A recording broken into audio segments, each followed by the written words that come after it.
From the depths of a cavernous hollow, the world beyond opened into a valley bathed in sunlight, where time-worn wooden buildings clung precariously to cliffs like relics of some forgotten age. Yet as darkness fell, that same vista became a shadowed chasm, the settlement beneath steep cliffs swallowed in gloom, its heartbeat a heavy, echoing pulse that resonated from the earth's bowels. Within that dim expanse, Li Huowang labored, disheveled and gaunt, his hands grinding ingredients into a coarse, viscous paste within a great stone mortar. Beside him crouched a young girl, her hair knotted in twin buns and her face smeared with dirt, offering something small and bright. Li Huowang, weary and unyielding, bade her leave him be. She persisted, gesturing toward the darkened paste and proffering candy, her expression at once vacant and insistent, tainted by smudges of blood and grime. When she did not respond, he pushed her away. Around them, others mirrored their toil, all bent over their own mortars, pale shadows against the cavern's oppressive gloom. Li Huowang, with a sharp click of his tongue, dismissed her offering, muttering that what she perceived as sweetness was, in truth, medicinal paste. He thought it pointless to explain further. She could not comprehend. Yet with a resigned gesture, he extended a hand toward her. Behind him, banners flapped silently in the stale air, emblazoned with the names of Li Huowang and the Zephyr Temple. A surge of irritation swept through him. In his mind, he catalogued the denizens of this place. Madmen, fools, cripples, monstrosities, all grotesque caricatures of humanity. The cavern itself seemed a museum of deformity and despair, and he wondered why fate had tethered him to this accursed congregation. Suddenly, a voice shattered the air, demanding to play. Li Huowang looked up and saw a brutish man crouched over a young woman whose hair was white as frost. He spoke in false gentleness, promising it would only be brief. She shrieked her refusal, but the man persisted, and around them, twisted faces peered from the shadows, grinning behind masks or bare teeth, laughter like shards of ice. Li Huowang's resolve crystallized. He told himself it was an illusion, a fabrication born of malice and hysteria. Clutching the stone pestle, he brought it down with grim certainty. Blood blossomed, the illusion of cruelty rendered tangible, and the man's eyes widened in shock and pain. Over him, Li Huowang towered, the pestle dripping with red, as the white-haired girl cowered behind a shadow. The wounded brute, writhing and screaming, warned Li Huowang of the master's wrath.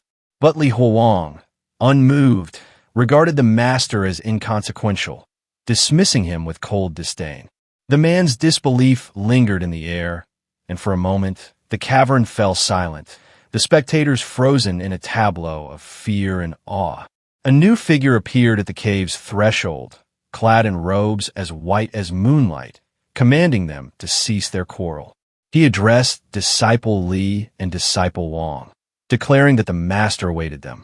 The brutish man laughed with cruel anticipation, certain of Li Huowang's doom, yet the young adept remained unmoved, his expression unreadable as a void. The white-haired girl's hand found the sleeve of his robe, and her eyes pleaded silently, begging him not to depart. Li Huowang turned, following the figure in white, while the girl with the buns trailed close. They navigated the jagged passageways. Her gaze met his, a mixture of fear and tentative hope. As they entered another cavern, Li Huowang's thoughts churned. He questioned the fury that had erupted within him and the violence he had wrought upon the brutish man. Such impulses were alien to his nature, and he vowed that the darkness of this place would not warp his essence. He clenched his fist, steeling himself against the corrupting influence of the cavern's inhabitants. The girl touched his hand, small fingers pressing against the rigid muscles. Li Huowang demanded the meaning of her action. She revealed a small, dark pouch within her palms. She smiles and offers him some candy. She tells him to take it, and he did, her smile serene and unwavering. In her innocent conviction, she whispered that the master was great and that the master bestowed candy upon them. Blood-red strokes, drawn by invisible hands, stretched like wounds across the void. They pulsed and trembled, as though the night itself had been flayed and left bleeding upon the walls of the world. Li Huowang stood with the girl whose hair was bound in twin buns upon the uneven floor of a cavern vast as a cathedral.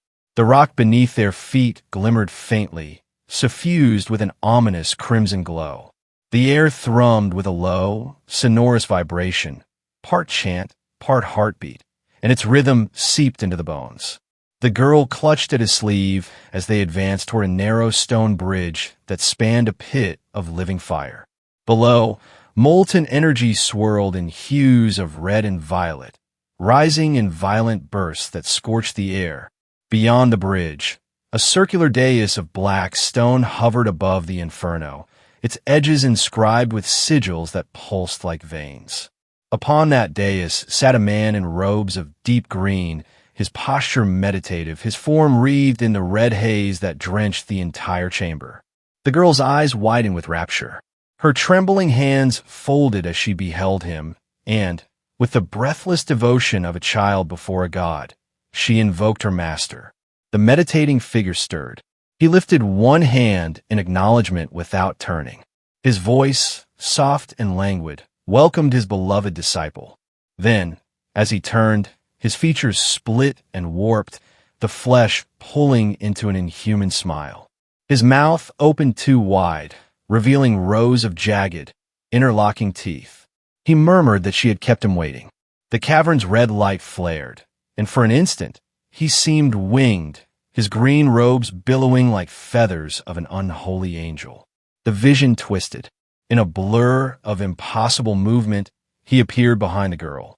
His hand, white as bone, seized her by the head, and with a gesture of grotesque tenderness, he cast her into the air. The girl's scream pierced the din. She flew across the chamber and crashed into a giant cauldron of steaming blood. Another disciple shrieked in horror as the master's laughter rose above the roar of fire. The ritual had begun. He began to chant. His words were not spoken, but carved into the air in lines of molten red. By Cho, my life extends. Spirit defended by Jiazi. Soul shielded by Jiaxiu. I am preserved by Jiaxin. The cauldron frothed. Within its viscous depths, the girl floated, her skin slick with the crimson ichor. Her eyes lost focus, and a smile bloomed upon her lips as her mind dissolved into delusion. She imagined sweetness where there was only death, thinking with the dim joy of a child that the syrup tasted of sugar. Her last conscious thought was that the master was kind. Then the pestle descended. A monstrous implement of stone plunged into the cauldron and began its work. The girl's form was ground apart, her flesh reduced to pulp, her bones to powder. The scent of iron and smoke filled the chamber. Bits of hair and fragments of eyes floated upon the surface as the master's chanting deepened. His face had grown swollen, glistening with boils that burst as he shouted his final invocation. By Jiawu, my soul finds refuge. By Jiaqin, my true spirit is revealed. He cried for the cauldron to be fired higher, commanding his disciples to condense the pills of immortality. Two masked attendants, their faces painted in macabre colors, stepped forth to obey. They drew the bubbling mixture from the cauldron and poured it into a pit, from which a thick, red liquid streamed into a waiting vessel shaped like a sphere of flesh and bone. Li Huowang watched in silence. The stench was overwhelming, yet within his mind something fractured. He whispered inwardly that the smell was false, that all of it was a fabrication. Even the grotesque concoction, he thought, was no more real than a lion's head meatball. The master turned toward him, his eyes burning green, and asked whether Li Huowang had truly dared to insult him, to call a Taoist master mere flatulence. But Li Huowang heard only distortion. The words warped into meaningless noise, the syllables heavy with unreality. The master drew closer, roaring for an answer. His breath reeked of ash. The air itself bent and writhed under the surge of his aura, a green light that devoured the red glow of the cavern. Li Huowang's thoughts erupted in defiance. Fake. The word echoed like a blade drawn from its sheath. Fake. Fake. The world convulsed. The master's figure twisted, melting into streams of black and green mist. The chanting ceased. The cavern unraveled, its walls disintegrating into threads of void. Li Huowang's eyes snapped open. He no longer stood amid fire and blood. Instead, he lay upon a narrow bed beneath sterile white light. A pillow cradled his head, and his face was bandaged in strips of gauze. The smell of antiseptic replaced the stench of blood. Monitors beeped softly beside him, their tones steady and indifferent. He tried to move, but his body resisted. Straps crossed his chest and wrists. A straitjacket bound him in restraint. Beyond the bars of the hospital bed stretched a quiet, clinical ward painted in pallid blue. He stared upward, breath shallow, the last echoes of chanting fading from his mind. It's all fake, he thought. The machines continued their calm, mechanical rhythm, beep, beep, beep, counting the seconds of a reality that no longer felt certain. A voice spoke from the brightness. Li, how do you feel about the illusion this time? What's new? The room was white, bright enough to sting. Machines hummed softly. A figure in a lab coat sat across from him, clipboard steady in hand. Li Huowang's voice came low. It's still the same environment. I'm doing the same thing. His head was bowed, the dark crescents beneath his eyes deep against the sterile light. The man adjusted his glasses, pen poised. Just what? Li did not answer. The silence stretched. The scratching of the pen filled the air. After a while, he spoke. That disciple, Wang, the bald master killed someone. Used them to refine pills. The doctor's expression did not change. His hand moved, smooth and unbroken, across the paper. Doctor, Li said, his voice small. What do these illusions mean? Do they mean anything? The pen stopped. The man stood and walked to the desk. A chair leg scraped against the floor. You don't need to care about such things, he said, his tone flat. Focus on the duration of the illusions and your stability. The frame of his glasses caught the light. Now that you're free of HPPS, remember, none of it is real. Don't get caught up again. His words wavered for an instant, the sound rippling oddly, as if passing through water. He continued, every time you enter the illusion, follow the plot. Do that, and you'll be discharged soon. From the doorway, a female voice called out. Did you hear that? A young woman stepped in, dark hair swaying, a shoulder bag slung carelessly at her side. Her voice carried a teasing lilt. Listen to the doctor obediently. Li lifted his eyes. Nana. She smiled and crossed the room, pulling up a stool beside his bed. The white of her shorts and the black of her top cut sharply against the blank hospital walls. Your smile's ugly, she said. He gave a short laugh. Don't laugh, she scolded, rummaging in her bag. Look what I brought. A heavy stack of books landed on his lap. Exam prep, direct from the teachers. Li blinked at them. Nana, don't act pitiful. She swatted him lightly with one of the books. He muttered under his breath. She only smiled. Also, she said, drawing something else out of the bag. This. A small, sleek gaming console caught the light. She held it just out of reach. Call me Big Sister, and it's yours. Li Lunja. The sound of slap, playful, not hard. Big Sis, he said, catching the console. She laughed. You really are hopeless. The machine chirped as it powered on. The hum of the fluorescent lights faded under the tinny music from a screen. You don't know how boring it is here, Li said, eyes fixed on the game. Even if I'm not crazy, this place will make me crazy. Nana watched him quietly. Play less, she said after a moment. And study. Don't forget what you promised. He looked up at her, then at the pile of books. I remember. She leaned her chin on her hand, watching him play. For a long while, the only sound came from a game, and the faint rhythmic beeping of the monitor. Then Li put the console down. He reached forward, his hand brushing hers. The beeping quickened for a moment, as though responding. I'll recover, he said. She nodded. Get well. I'll wait for you.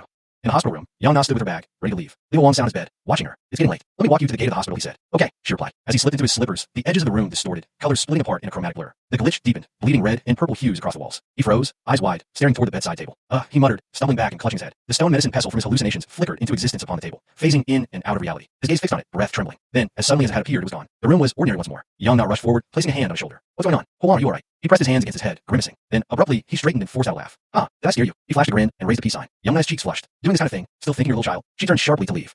Li reached out, but she didn't stop. He glanced back at the table. Only a lunchbox and other mundane items rested there. Nana, wait for me, he called, hurrying after her. They walked through the hall together. Nana, don't be angry, he said apologetically. I just want to make you happy. They stepped into the courtyard, where other patients in striped pajamas wandered idly beneath the evening sky. The glitch struck again. The world warped, heavy with black and blue distortion. The other patients stopped and turned, their faces melting into static as they stared and began to laugh. Their laughter warped through the air. They blinked, and the world righted itself. Sunset bathed the courtyard in a warm glow. Yang Na walked just ahead, silent, her back turned. Nana, don't be mad, he said, voice low. She stopped, turned, and tapped him lightly on the cheek. I'll come see you again next week, she said softly. Take care of yourself while you're here. Li's expression softened. Okay. At the gate, she waved and walked toward the road. He stood behind the bars, raising his hand in farewell. The sky darkened, shadows stretching over the hospital. Inside, he wandered down a sterile corridor. His steps echoed in the emptiness. He paused, his hand brushing over his shirt pocket. Slowly, he reached inside. From the pocket of his striped hospital gown, he drew a grotesque, pulsating lump of flesh, the candy once given to him by the girl with buns. He stared at it, trembling. The blood-like substance glistened faintly under the corridor light. He touched it with his finger, then brought it to his lips. It was sweet. His expression shifted. He turned and began to run down the hallway, clutching the object tightly. Then he stopped mid-step, frozen in thought. His grip tightened. His lips curved faintly as he stood in the shadowed hall. The cliffs rose high and sharp, their mist-shrouded edges cutting into a gray sky.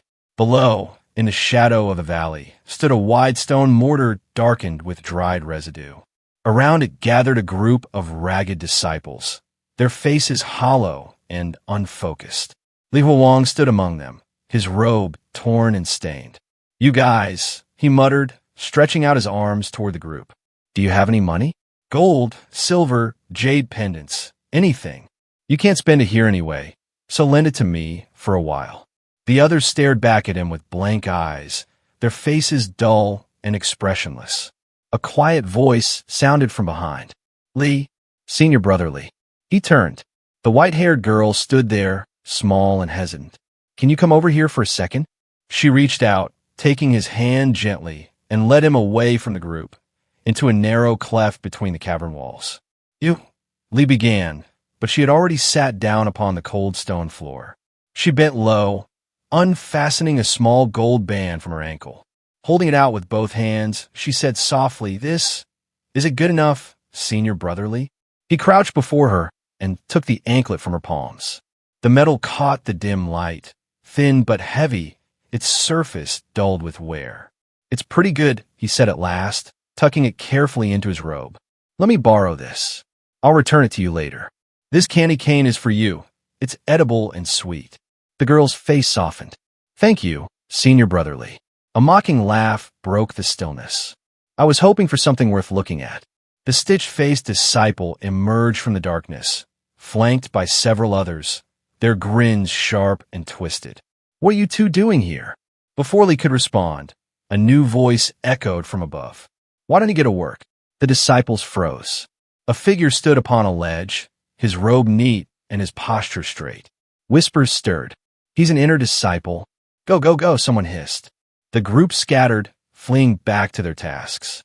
The man on the ledge smiled faintly, his expression tinged with contempt. Junior brother Li, it's unfortunate that my master didn't turn you into a medicinal ingredient. Li said nothing.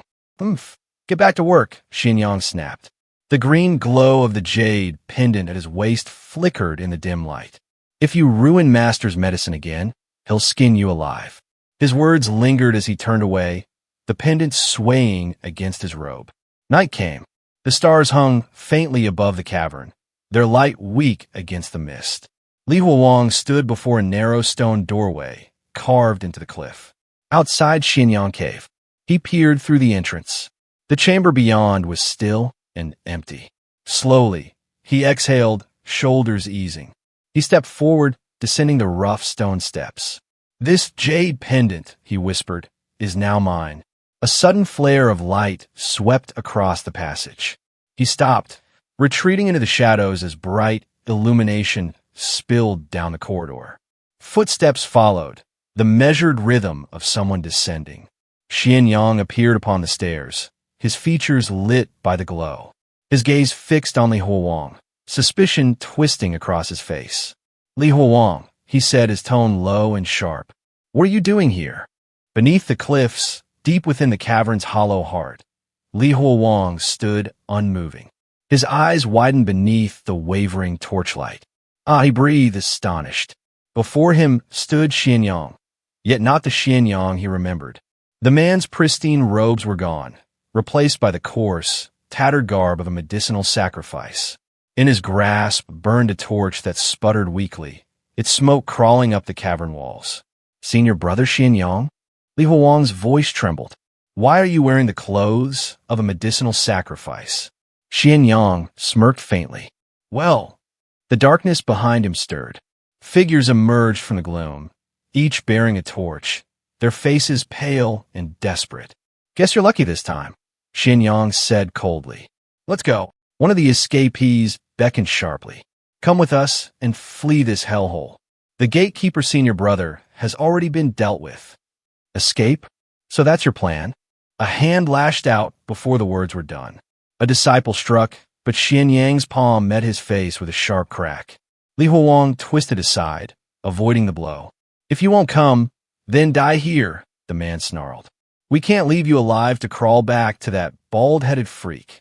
Li Huowang's expression darkened. The air flickered, fractured, red and blue shards tearing through the walls of the cave. Narration open. The world split apart. Li Huowang awoke in a hospital bed, breath ragged, sweat tracing his temples. The straitjacket clung tight against his body. The room was dim, sterile. Back again, still bound. The glitch shimmered before his eyes, flashes of red, violet, and static. He waited, motionless, his gaze distant. Then the vision bent once more. His eyes snapped open, tinged crimson. The cavern returned, silent, empty, the torches guttering in their sockets. All others were gone. "Everyone's gone," he murmured. "Did they leave?" He smiled thinly. "This illusion cannot harm me." Mist veiled the mountain once again. "Hurry, get up." A frantic disciple stomped on the sleeping forms scattered about the ground. "Stop sleeping." Master ordered everyone to gather at Huiyan Hall. Li Huowang lifted his head from the bed of straw as the man ran past. "What happened?" he asked. "I don't know. Hurry, or something bad will happen if you're late." Li Huowang narrowed his gaze and followed. The courtyard of clear wind manifestation, Huiyan Hall, teemed with bodies. Disciples filled the open space, pressing together beneath the cold light of dawn.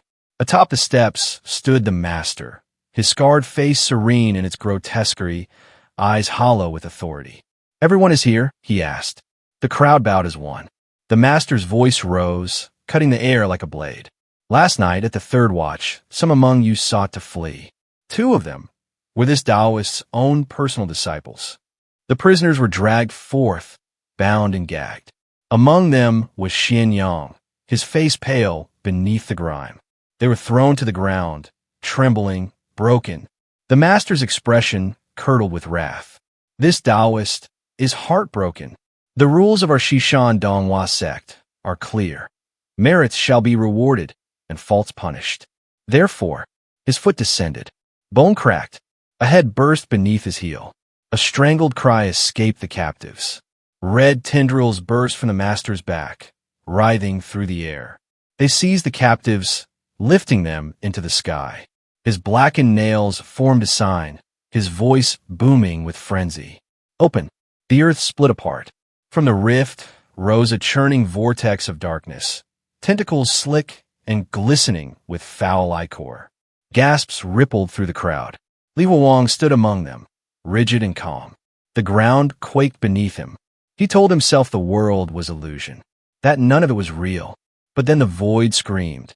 A colossal tentacle lashed forth, striking a nearby disciple and tearing through his chest. Blood sprayed across the stone, the thing's red suckers pulsing hungrily. Li Huowang froze. The warmth of the blood streaked his face. His eyes trembled. The tentacle twitched. The disciple's body slid from its grasp, collapsing in a heap. He stared, silent, stunned, as the creature reared back, its form pulsing in the dim light. The cavern shook with dread. A massive black tentacle writhed in the air, its suckers glowing red as it hung above the crowd like a demon's tongue. "In the future," the master intoned, his voice thundering through the chamber. He hovered above the disciples, their faces pale with terror. If anyone harbors any unruly intentions, the tip of the tentacle slithered low, swaying over their bowed heads. Remember what you saw today. Let me tell you, helping someone ascend to immortality is a... The master landed lightly among them, tone shifting, his words curling with the sweetness of false benevolence. His gaze fell on Li Huowang, who now stood alive and unscathed, chest unmarred as though the impalement had never happened. Great act of virtue. If I, your Taoist master, ascend to immortality, I certainly won't forget your kindness. His diseased face leaned closer, boils bubbling under his scarred skin. His eyes fixed directly on Li Huowang. Last night, those traitors invited you to leave with them. He leaned in until his breath touched Li Huowang's face. Why won't you comply? Li Huowang gritted his teeth. Illusions. He and all of this are nothing more than. The master's hand reached for his head, shadow blotting out the cavern light. Figments of my mind. You're just a thought inside my head. Standing firm over a swirling abyss, Li Huowang shouted upward, voice defiant. Why should I fear you? Oh, the master chuckled. He laid his palm against Li Huowang's head, not with violence, but with satisfaction. You're quite something. I see great potential in you. From now on, you'll be listed as a registered disciple of mine and manage the materials room. Li Huowang stiffened. A registered disciple, managing the materials room. My status has actually been elevated, but clarity followed. No, that's not it. Too many people have died. He's simply running out of helpers. Ah, the master added. His black fingernails curled like talons. And there's also a Taoist name. His voice cut sharp as he named it. Since you've become my disciple, you can't go without a Taoist name. Xianyang. A small, bitter grin twisted Li Huowang's lips. Ha! The previous Xianyang just died, and now I'm the new Xianyang. A pouch dropped into his hands. Take! Li Huowang blinked, catching it. What is this? The master's grin stretched wider. These 5 are divine pills refined by me. Inside, 5 round, blood-red pills shimmered with intricate patterns. Swallowing one will not only add 10 years to your life, but also grant you temporary great strength for self-preservation. See that? He gestured toward the abyss where the traitors had been punished, voice booming as he walked away with his followers. Anyone who helps me is rewarded, but opposing me leads to a dead end, and the rewards are substantial. Li Huowang stared at the pills in silence. These pills, a flash of horror clawed through his mind. Flesh twisted, a body consumed, ground down, transfigured into red medicine. Could they also be made from people? Abruptly, the world tore away.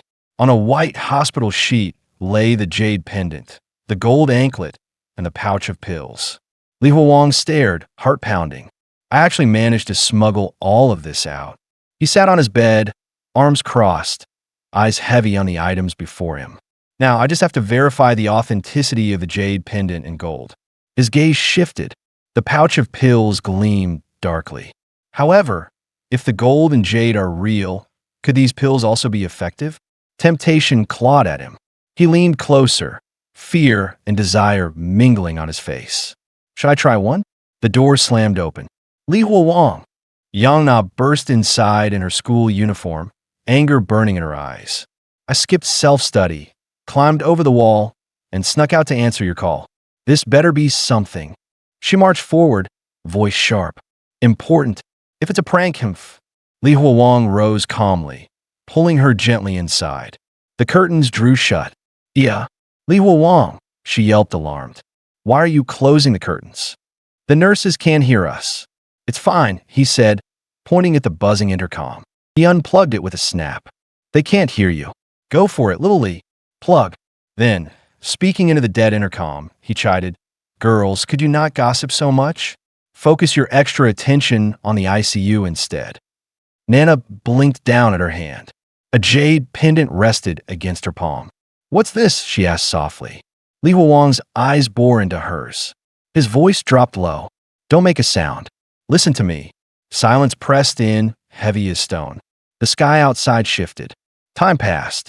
Days later, Li Huowang sat alone on his bed, gaze heavy, face shadowed. A few days later, people outside, even my parents don't believe it.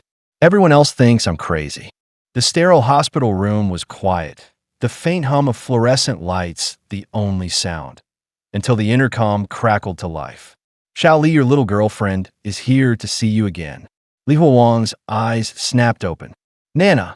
He leapt from his bed, hope blazing in his gaze, rushing down the hallway with youthful urgency. She really came back. As he rounded the corner, a group of uniformed security guards charged past him, led by the ever-serious Master Zhao. Master Zhao, what happened? Is something wrong? Li Huowang called out. Xiao Li quickly locked the door. Don't come out randomly. Master Zhao warned, his voice low, tense. He pointed down the hall as he ran on. If you see old Lu, report it immediately. The guy must have sneaked in and spat out some medicine again. Li Huowang paused, processing the warning. Old Lu had escaped from the ICU? How had he managed that? He shook off the thought. Forget it. None of this matters to me. I need to see Nana. Outside, the modern hospital loomed, cold and stark against the midday sky. In an alleyway, Li Huowang finally caught up with her. Huowang, I had someone appraise the jade pendant and gold bracelet you gave me, Nana said, her face a mixture of shock and awe. That pendant is indeed a genuine antique, and its value is no less than 400,000. The gold bracelet is also real gold. Really? He murmured, clutching his head as the reality settled in. The world seemed to twist, glitching with red and blue distortions, blending the real with the hallucinatory. Just as I expected, he shouted. I knew it would be like this. A manic grin spread across his face, eyes glowing with the familiar fiery, red energy. Huh, I'm not sick. I'm not sick. Caught in his euphoria, Li Huowang lifted Nana off the ground and spun her around, the alley warping around them with digital flickers. Slow down, Nana pleaded, laughing despite herself. He set her down, face softened by triumph. Looks like my ability is genuine after all, but I can't reveal it too soon. Nana, are you ready to become he began. Little rich lady? What little rich lady? Stop talking nonsense. You brat, she snapped, pinching his cheek to pull him back to reality. Ouch, he winced. Nana's expression turned serious. Hey, Huowang, I don't want money. Compared to this ability, your health is more important. Promise me your treatment can't stop and the medicine can't stop. Otherwise, I'll never help you again. Li Huowang's features softened. Well, I promise you. Suddenly, their eyes widened in terror as something lunged from the shadows. Old Lu, grotesque and rotting in hospital pajamas, tackled Nana to the ground. Old Lu, stop! Li Huowang shouted, fury and panic roaring through him. That's my girlfriend, let go of her! He charged, but Old Lu hurled a slipper with brutal force.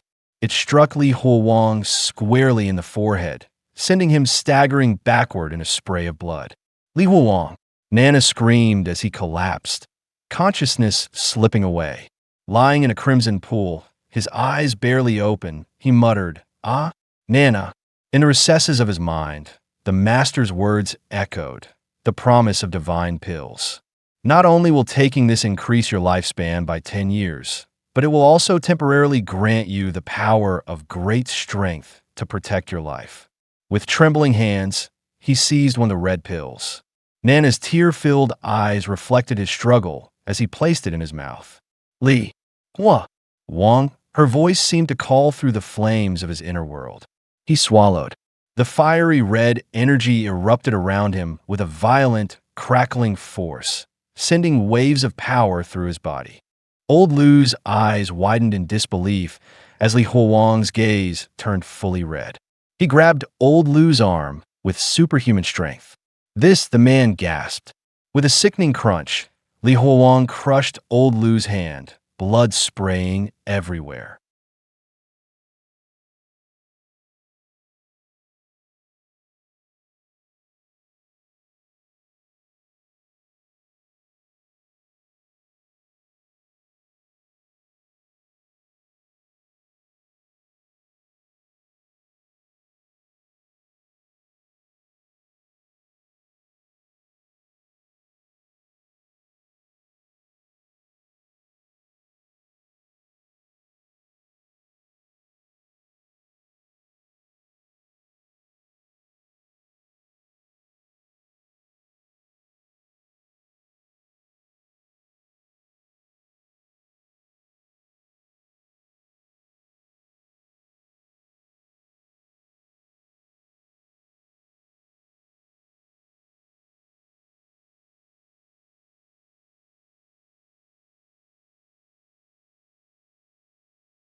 Li Huowang's consciousness wavered as the master's looming figure filled his vision. The grotesque grin, the boils and sores, and the writhing tentacles of the black tie sway made his stomach churn. His mind raced, recalling the white-haired girl by Ling Miao, whose concerned gaze had pierced the fog of his hallucination just moments before. "Can I help you, Senior Brotherly?" Her voice echoed faintly in his mind. "Ling Miao," he muttered, trying to focus. The master's booming voice cut through the hallucination like a whip. "Can't you hear me talking to you?" Li Huowang clenched his eyes shut. He had no choice. He had to return to the real world. The sound of his new name, Xian Yang, distorted and twisted with red and blue chromatic aberration as reality began to bleed back in. "Ugh, no choice now," he muttered, feeling the pull of consciousness as it yanked him from the hallucinatory world. Suddenly, he was on a hospital gurney, the sterile lights above him harsh on his bandaged head. Dr. Li's face hovered over him, concern etched deeply into his brow, and his mother stood beside him, her hands trembling slightly as she reached to touch his cheek. Huowang," she whispered, worry thick in her voice. Li Huowang blinked, confusion overwhelming him. "Huh? Why is Dr. Li here too? Why is your head wrapped like that? Does it hurt?" his mother asked softly, her eyes scanning his bandages with maternal concern. "It's fine, Mom. It doesn't hurt," he replied, turning his head slightly to avoid her touch, though he felt a pang of appreciation for her care. "Oh, my child, look at how thin you've become," she murmured, sadness etched on her face. She tried to feed him one of his favorite milk grapes, but Li Huowang turned his head, embarrassed yet grateful. "Mom, don't bother. You don't need to do all this. Just stay with me. That's enough." Dr. Li interjected, his tone clipped. "Sister Sun, the family of patient Lu is already waiting." Li Huowang's mother nodded, but she paused to offer him one last reassurance. "Son, you don't have to worry. I'm here." Li Huowang's lips curved into a small, confident smirk. He trusted that his mother would handle the situation. As she left, instructing him to take his medicine on time, a strange, involuntary glitch flickered in his vision. "Oh no, my mind is drifting again," he thought, the world around him warping. He realized his attention had been pulled away from deceiving Dr. Li, his plans slipping through his grasp. "Let's talk when I come back next time," he muttered, forcing himself back into the hallucinatory world. The stone floor of the cultivation world pressed against his palms as he awoke, and a familiar, terrifying voice greeted him. "Oh, you're awake." "Ugh," he groaned, looking up at the master's menacing grin. "Ah, I'm awake, master." Kneeling, he tried to collect his thoughts. "I wonder if the matter of refining the pill with by Ling Miao has been settled?" Without warning, the master grabbed him by the hair, holding a writhing, tentacled creature. "Now that you're awake, open your mouth for the master." "Ugh." Li Huowang choked as the creature was shoved into his throat, gagging violently. Clutching his throat in horror, he glanced up at the massive pillar-like object behind the master, bound in red ropes, writhing with tentacles. This was the black tie sway. "What did that old man feed me?" he thought, eyes wide in shock. "That's right. Open your mouth too wide, so you can swallow the black tie sway." The master barked, his voice echoing like thunder in the dark cavern. Li Huowang's body convulsed as he attempted to process the nightmare unfolding. His mind spun with the impossible. Was this the power of the master? The limits of his hallucinations? Or something far darker? In a dimly lit cavernous space, a young man was being forcibly presented with a grotesque, writhing mass of black tentacles.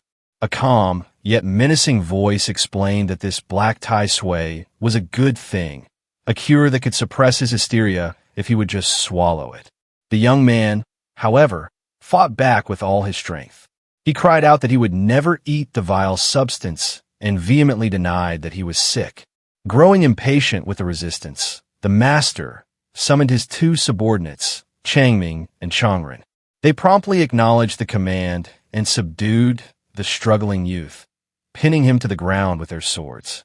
The master loomed over him, questioning his refusal and stating firmly that he must eat it. In desperation, The young man demanded to know why he was being forced to consume such a thing. Suddenly, the harrowing scene dissolved in a disorienting flash. The young man, Li, found himself in a starkly different reality. He was confined to a modern hospital bed, restrained in a straitjacket. A concerned young woman, Nana, stood by his side, gently asking if he was okay and if anything felt wrong. He weakly called her name in response. A man in a lab coat, Dr. Li, then appeared, noting that Li's emotional fluctuations had been significant lately. He asked what the young man had seen in his hallucinations.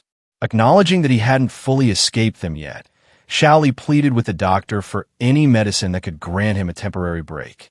Dr. Li calmly agreed to prescribe more medication, but reminded him that it could only play a supportive role and that he would need to follow the doctor's methods to get rid of the hallucinations completely. Nana took the prescription and returned with pills and a glass of water, offering to feed him the medicine. Eager for relief, Li told her to forget the water and give him the medicine first. He swallowed the pill, and a wave of calm washed over him.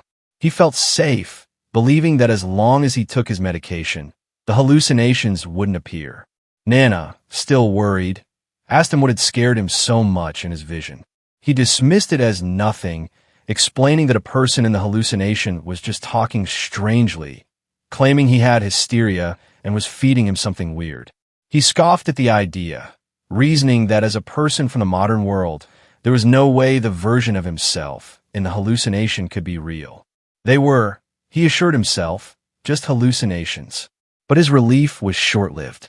A terrifying vision began to bleed into his reality as a black tentacle slithered from his own mouth.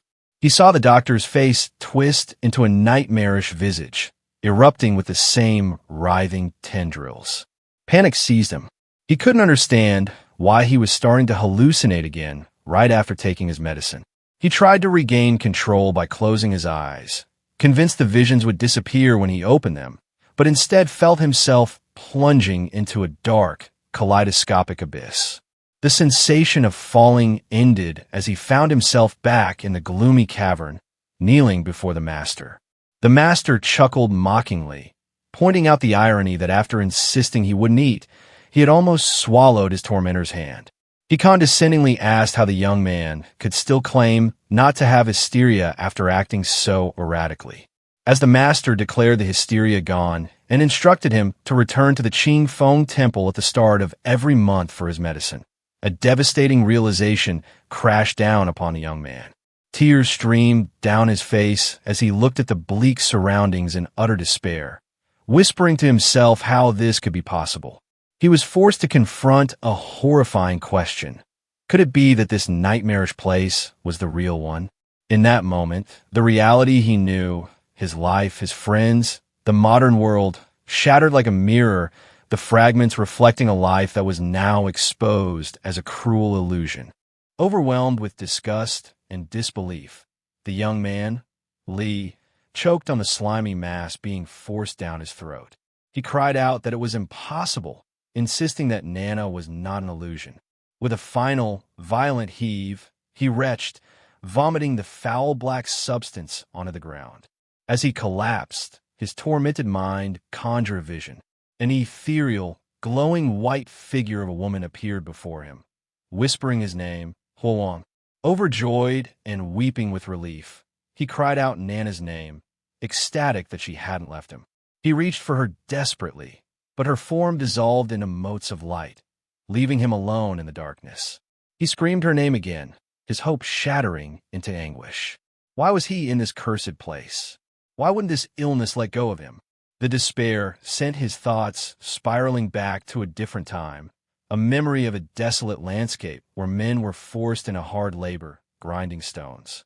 A young woman with striking white hair had approached him, offering steamed buns and noting with concern that he hadn't eaten all day. The memory then shifted. He was holding a green pendant, asking the woman where she got it. She reminded him that he had given it to her, insisting she take it even when she had refused. That memory triggered another, a joyful, almost manic scene in a modern city. He was swinging the white-haired woman around, laughing hysterically and shouting that he wasn't sick. She had pleaded with him to take it easy, recalling that right after he had forced the pendant on her, he began laughing and shouting just like this. Her voice pulled him back to the grim present. He asked her what happened next. She explained that after his manic episode, senior brother Wang had taken the opportunity to strike him on the head with a rock. Wang, thinking Li was dead, then tried to attack her. Li's mind struggled to connect the pieces. He vaguely recalled senior brother Wang as a chubby man with a cleft lip and asked what had happened to him. With terror in her eyes, she revealed the horrifying truth. Li himself had killed Wang. She asked if he didn't remember. The memory hit him with the force of a physical blow, a bloody, violent scene of him driving his hand through Wang's chest. I killed him, he muttered in shock. But his fractured mind tried to find an escape, confusing the victim with someone named Old Lu. Then came the final, crushing realization. There was no Old Lu. As his fabricated memories dissolved, he was left with the terrifying truth. He was truly, completely insane. The vision of his past faded, leaving him standing before a churning river of blood. In the distance, a colossal, grotesque cauldron was being tended to by small figures. If this horrifying place was his reality, he thought, then everyone he knew, Junior Sister Li, the medicine people, they would all die. As this thought crossed his mind, a dark presence with glowing red eyes rose from the bloody depths, and Li's mind screamed in recognition of the mangy-headed bastard. Suddenly, the master appeared with his followers, addressing Li by a different name entirely, Xianyang. He demanded to know what Li was thinking about. Li, now identified as Xianyang, he thinks to himself when the mangy-headed guy had become his master. The master simply asked him to answer his question. The hall of Qingfeng Temple was soaked in a crimson glow from the previous rituals. Li Huowang, now fully Xianyang, knelt before the master, head bowed in a mix of fear and calculated submission. The master's grin was grotesque, teeth glinting under the cavern's dim light. "What were you thinking?" the master demanded, his voice echoing and dripping with menace. Li Huowang stammered, feigning humility. This disciple, he straightened slightly, forcing a confident tone. This disciple admires the path the master follows greatly, and was just thinking about when I could reach that level. Zheng Kuan's eyes narrowed, sensing the flattery, but the master laughed, a harsh, bone-chilling sound. Ha ha ha! Having ambition is a good thing. Not bad, not bad, the master said, his tone unsettling. Zheng Kuan's thought bubble betrayed his disbelief. That guy, did he actually fall for this? Li Huowang bowed further as the master lectured on the difficulty of cultivation. Internal and external cultivation, immortality, all beyond the reach of ordinary disciples. Is master about to achieve immortality soon? Li Huowang asked, pretending ignorance. Achieving immortality is not that simple, the master replied dismissively. Fortunately, I got through it. However, this master is sure he can do it. Do you know why? Li Huowang feigned ignorance. The disciple doesn't know. Zheng Kuan interrupted sharply. Master, it's almost midnight. If we don't prepare to refine the pills soon, we might miss the auspicious time. The master's expression hardened. Fine, then let's start preparing. He ordered Li Huowang to retrieve the medicinal herbs from the day before yesterday. Immediately, Zheng Kuan scolded him. What about the medicinal guide? The white medicinal guide you were supposed to bring 2 days ago when you had your hysteria, but didn't get it? As a result, the master missed the pill refining time. Did you forget? The properties of the medicinal guide and the timing of refining affect the quality of the pills. Not a single detail can be off. Li Huowang's blood ran cold. The white medicinal guide, by Ling Miao. The horrifying truth hit him. He wasn't just collecting herbs, he was dragging a person, a living being, to become a component in a master's alchemy.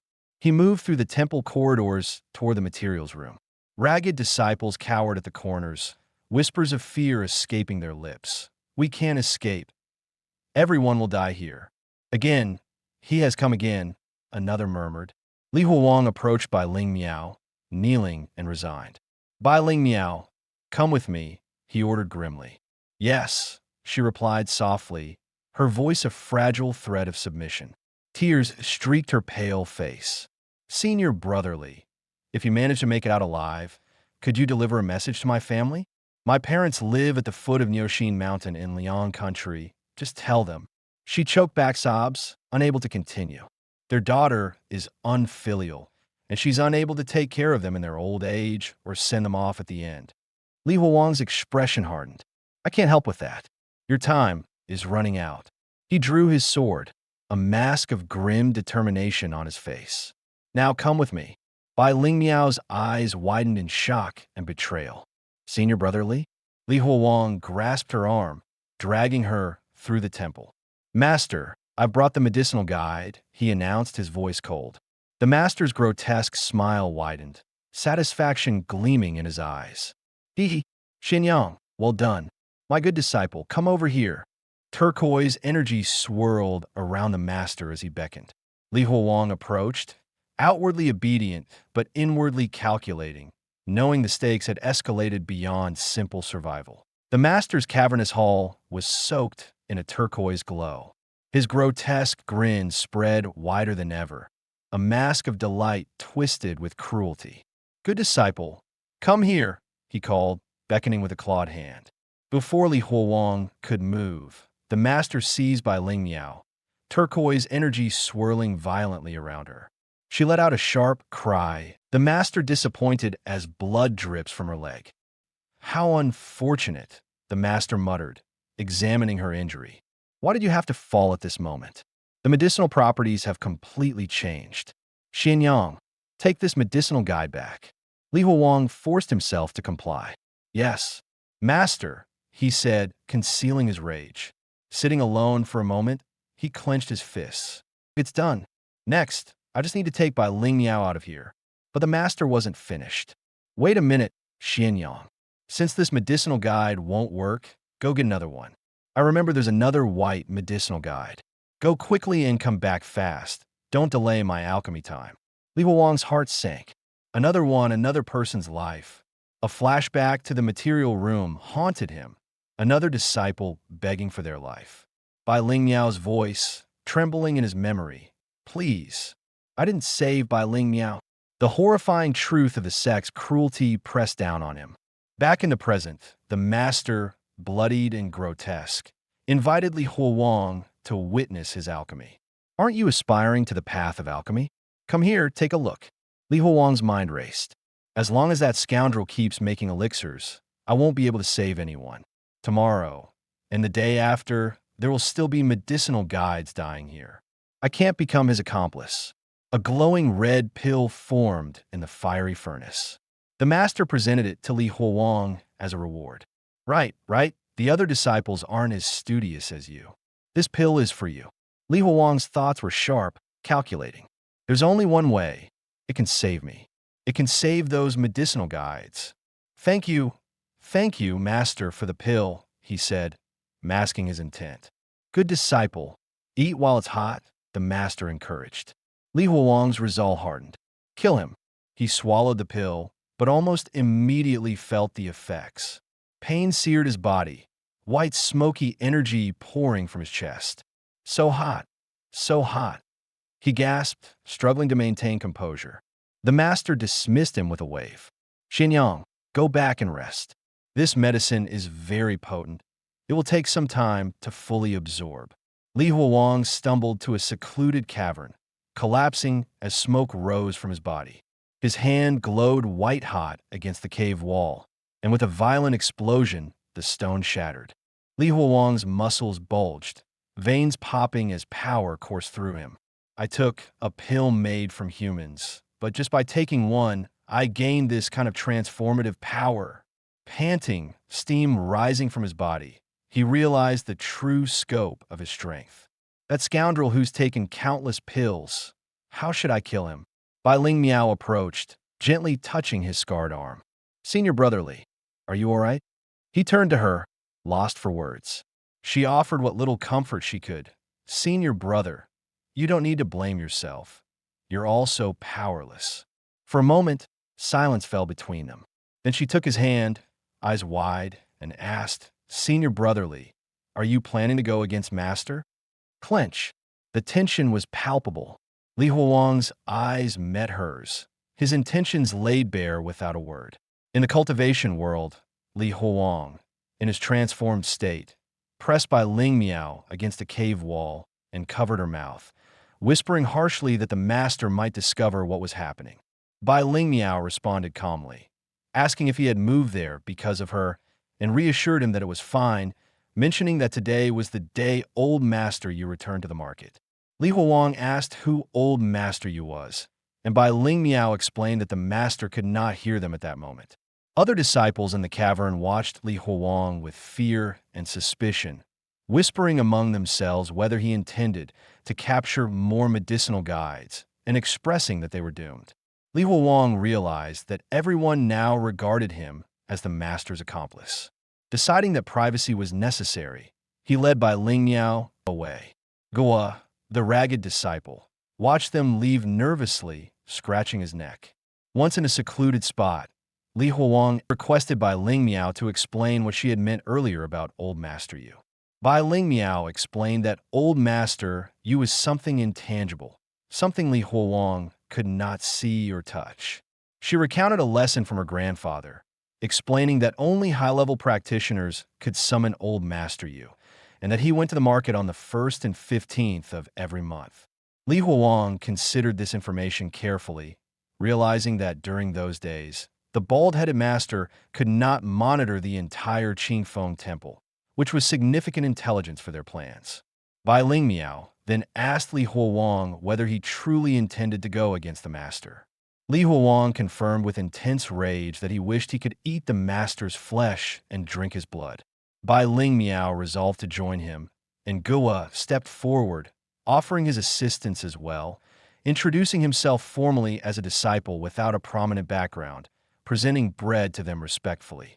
Bai Ling Miao questioned whether Guo had eavesdropped on their conversation.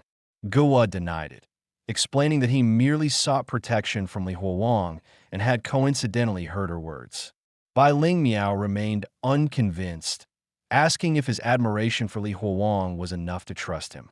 Guo insisted that it was a sufficient reason.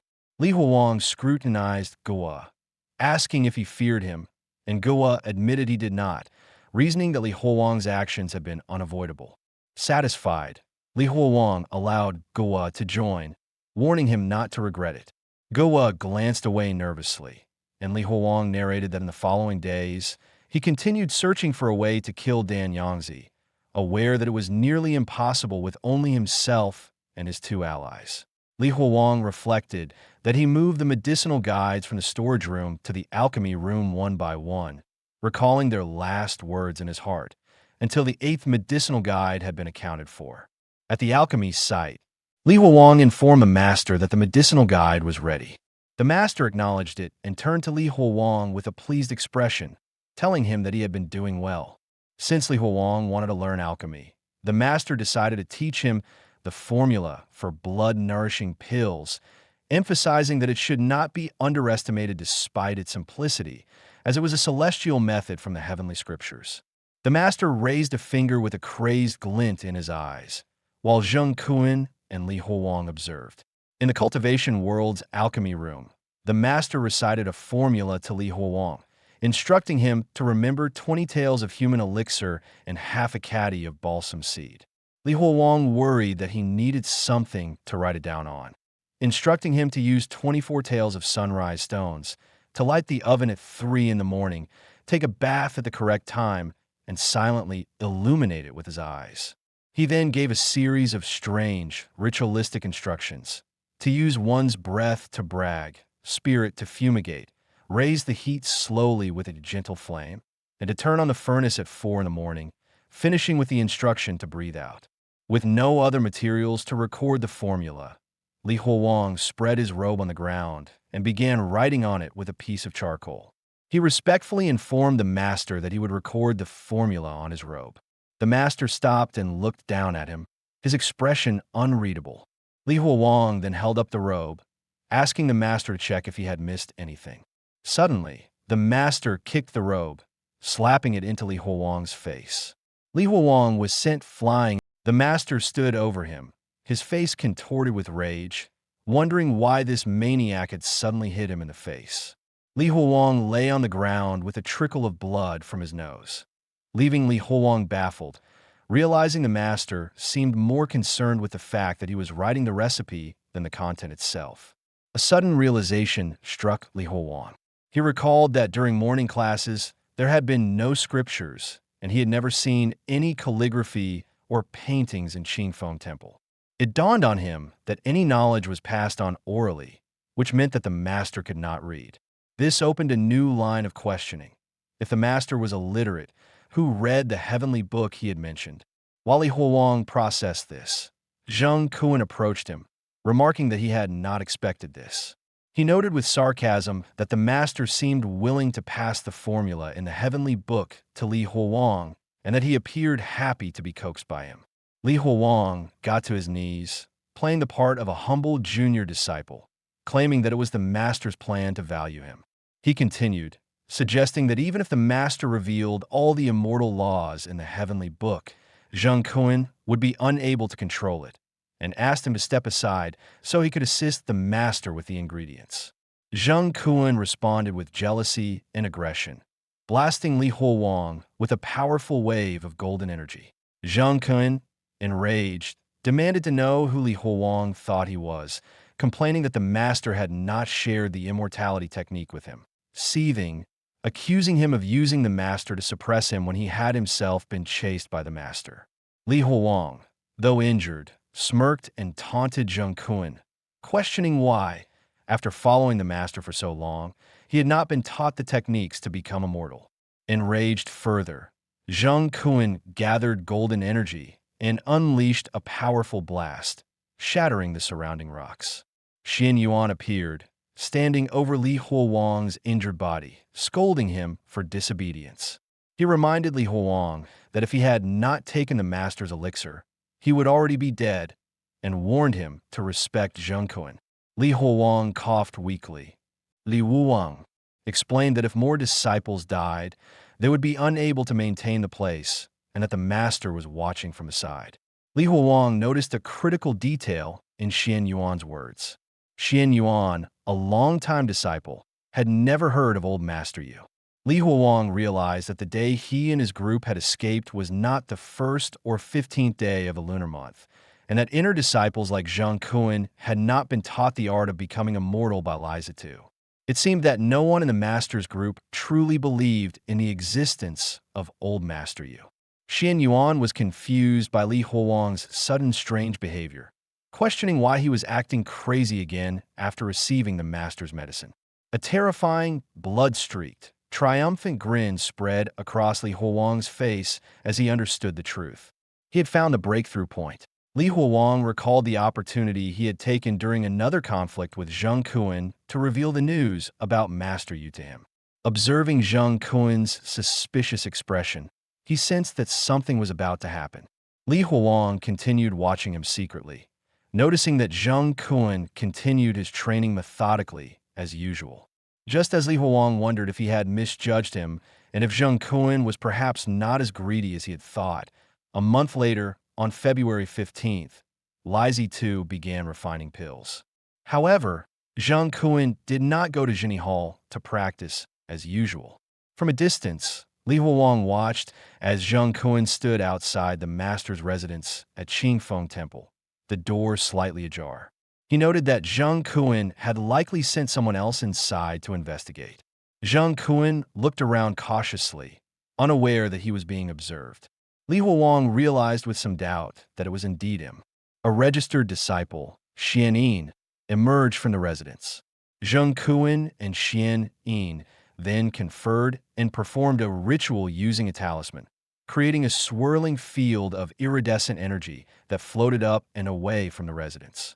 After they left, Li Huowang emerged from hiding, recognizing that the restriction on the room had been lifted by Zheng Kuan and his group. He wondered about the nature of the talisman they had used. With resolve, he stepped into the now unprotected residence, commenting on the foul smell that permeated the space. Venturing deeper, he noted that the room reeked of dead rats and was filled with cobwebs, the structure rickety and decayed.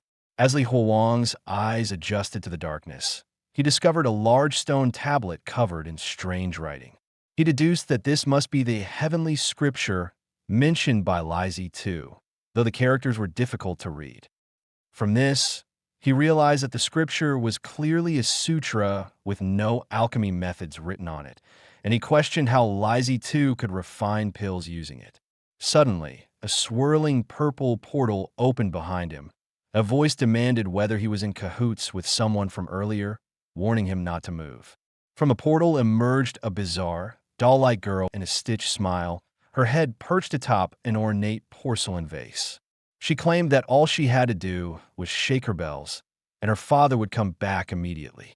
Li Huowang, unfazed, called her bluff, inviting her to shake the bells, and revealed that he had figured out the secret. She could not understand the heavenly scripture at all and had been deceiving Li Huowang the entire time. The doll girl was stunned, exclaiming in disbelief at how he had discovered her deception. Li Huowang confirmed in his thoughts that the one interpreting the scripture for Li Huowang was indeed her. The doll girl tried to defend herself, explaining that she could not understand the scripture but had been forced by her father to read it. She admitted that she had fabricated the gruesome alchemy recipes she relayed, recalling them from memory, and insisted she did not intend to harm anyone. She confessed her deepest fear. If her father found her useless, he would no longer want her, emphasizing her lack of hands and feet. Li Huowang touched the porcelain vase, startling her, and then smashed it against the stone tablet, shattering it. Her head fell to the ground amidst the shards, screaming in agony. Li Huowang looked down at her, a cold, red glow in his eyes, acknowledging that while her alchemy formula did not directly kill people, it had caused Li Huowang to consume humans. The doll girl's head dissolved into a bloody, crying mess, uttering her father's name and lamenting the pain before disappearing entirely.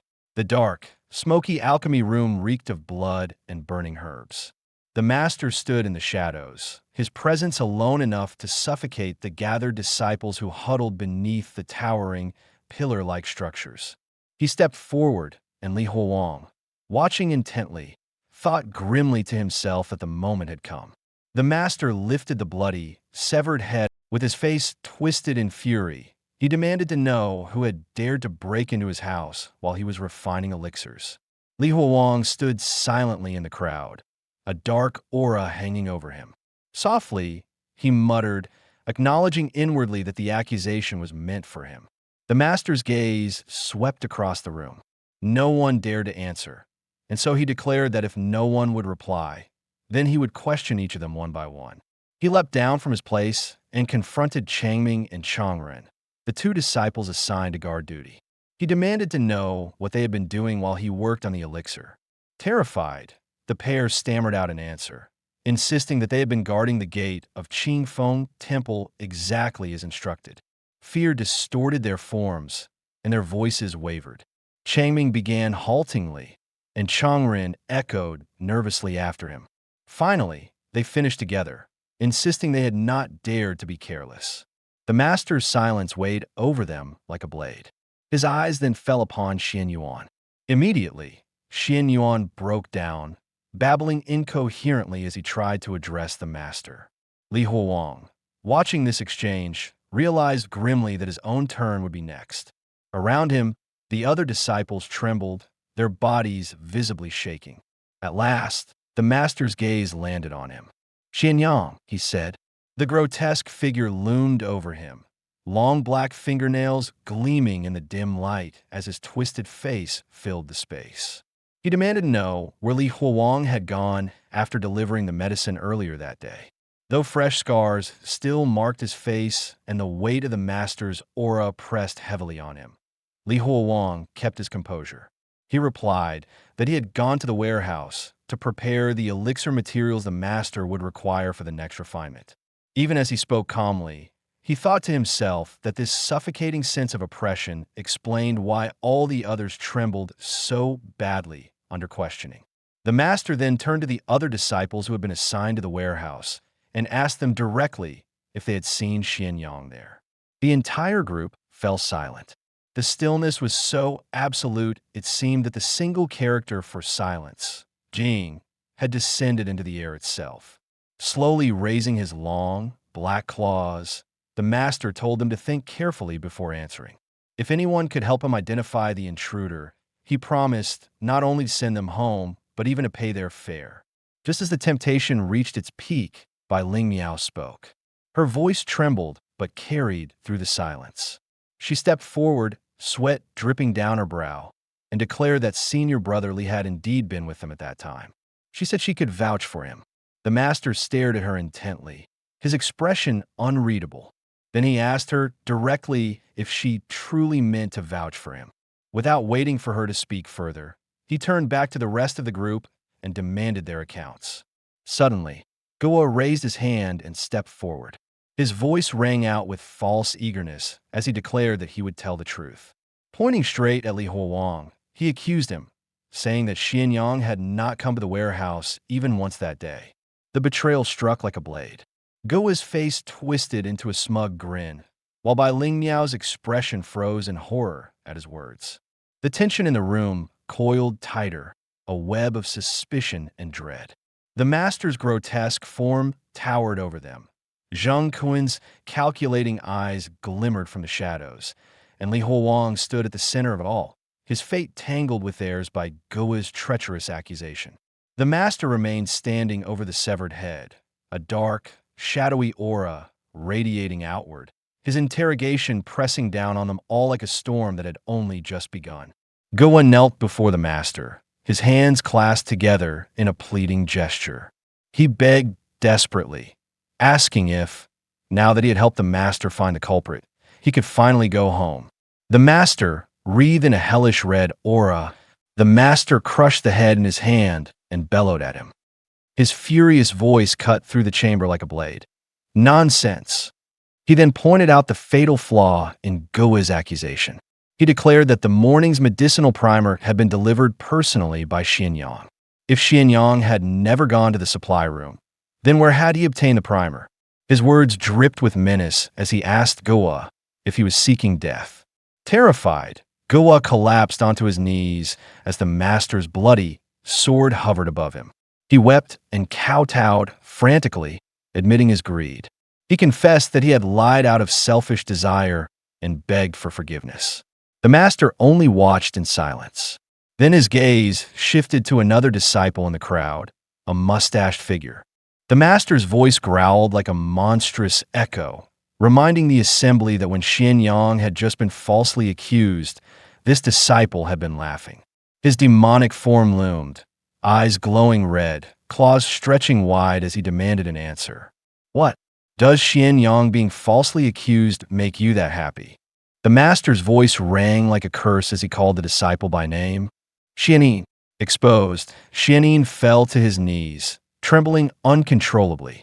He stammered, Master, and immediately tried to deny responsibility. His words tumbled out in a frantic denial. No, it wasn't me. It was Zheng Kuan. His trembling finger shot toward Zheng Kuan, who stood in silence in the background. He cried out that senior brother Zheng Kuan had forced him into it. Zheng Kuan's gaze hardened, his expression steely as his betrayal was laid bare. With no other choice, he tries to escape the cave, running as fast as he could. The master only looked on, eyes glowing with a grim, knowing expression. So, it was you all along, he said coldly. I should have realized it sooner. The master declared with certainty that only Zheng Kuan had the ability to undo the restrictions inside his chamber. Then he raised his hand, revealing a small, ancient coin. His voice was filled with contempt as he mocked Zheng Kuan. What did you think? That I would let you come and go into my room as you please? He crushed the coin in his clawed hand as green energy flared, his eyes burning red. Dropping the broken fragments beneath his heel, he stomped. The crushed coin glowed red for a heartbeat, and then the unseen force tore into Zheng Kuan's body. In an instant, his limbs were ripped away grotesquely. The master spat his scorn, calling him a foolish, overestimating idiot. Zheng Kuan screamed in agony, his body shredded apart while the disciples watched in horror. Even Bai Ling Miao recoiled, her face pale with terror. Still alive, Zheng Kun writhed on the ground, now reduced to a torso. His voice cracked as he begged, "I was wrong. I was wrong, master." His confession spilled out desperately. He reminded the master of the day when the senior from Zhengde Gate had hunted them down, and how his two younger brothers had sacrificed their lives to ensure their escape. The master listened, unmoved, and spoke with dark familiarity. "Child, I know exactly what you're thinking, Tao." Zheng Kun tried again to beg for his life, insisting he had already become useless. "Please spare me this time," he pleaded, but his final cry was cut short as the master stomped his head into the ground with brutal force. The chamber filled with the master's burning presence, his silhouette wreathed in a fiery red aura. His voice carried the weight of absolute judgment as he condemned Zheng Kun. "You're just like your two younger brothers. You're all wolves that can't be raised." With those words, Zheng Kun's body was obliterated, leaving only silence and the disciples' horror to linger in the blood-soaked air. Li Huowang, now addressed as Xianyang, stood before a great stone tablet, counting in a low, steady voice. 789. He kowtowed deeply before the tablet, and the master stood behind him, watching. Li raised his head and declared, "All right, master." The master, wreathed in smoke, accepted the ritual with solemn authority. He said that having paid respects to the ancestral master, from this day forward Li Huowang would be his most favored disciple. The other disciples bowed in unison, congratulating both the master and Li on his new status. Bai Ling Miao, however, watched with unease, her face marked by quiet worry. The master dismissed the others, ordering them to disperse. "All right, Xianyang, come with me. The rest of you disperse." Li responded obediently, "Yes." Yet within, his mind raced. The moment has finally arrived. "Don't worry, scabby head. I'll help you achieve your goal of becoming an immortal." The two of them entered the master's residence, where the heavenly scripture tablet stood. The master looked at Li and remarked that he remembered Xianyang could read. He turned a suspicious eye toward him and pressed, "Isn't that right, Xianyang?" Li hesitated for a moment, then nodded calmly. "Yes, master." The master gave a soft, thoughtful grunt. With a gesture, he conjured a swirling vortex of green energy, which gathered into a glowing orb in his hand. He released it, and chains of luminous energy coiled around the heavenly scripture tablet. He ordered Li to come and study it, asking if he could make sense of the scripture. Li approached and answered, "Yes, master." Standing before the tablet, he masked his turmoil. That airhead just made up all those previous cultivation methods for becoming an immortal. "If I can't keep up with this, my secret will be exposed." His hand brushed over the strange characters as he weighed his choices. "So instead, I'd rather overturn everything myself." Turning back with a show of confidence, Li said, "This disciple seems to understand." The master snapped at him impatiently. "Quit your whining. If you see anything, tell me." Li feigned confusion and began his deception. "Master, on this heavenly scripture, why doesn't it have the blood-nourishing elixir recipe you taught me last time?" The master froze in surprise, his brow furrowed. He leaned closer, pretending to decipher. This heavenly scripture is actually a set of internal cultivation techniques. It says the order from above is that this must be done before the old year ends and the new year begins. By combining and consuming multiple types of external elixirs simultaneously during cultivation, only then can one absorb the spiritual energy infused into the mortal realm by the heavenly Tao and achieve immortality. The master's thoughts churned in astonishment. Cultivation technique? And it requires external elixirs as well? He leaned in as Li continued, listing ingredients. There are various kinds of external elixirs. "Let me see.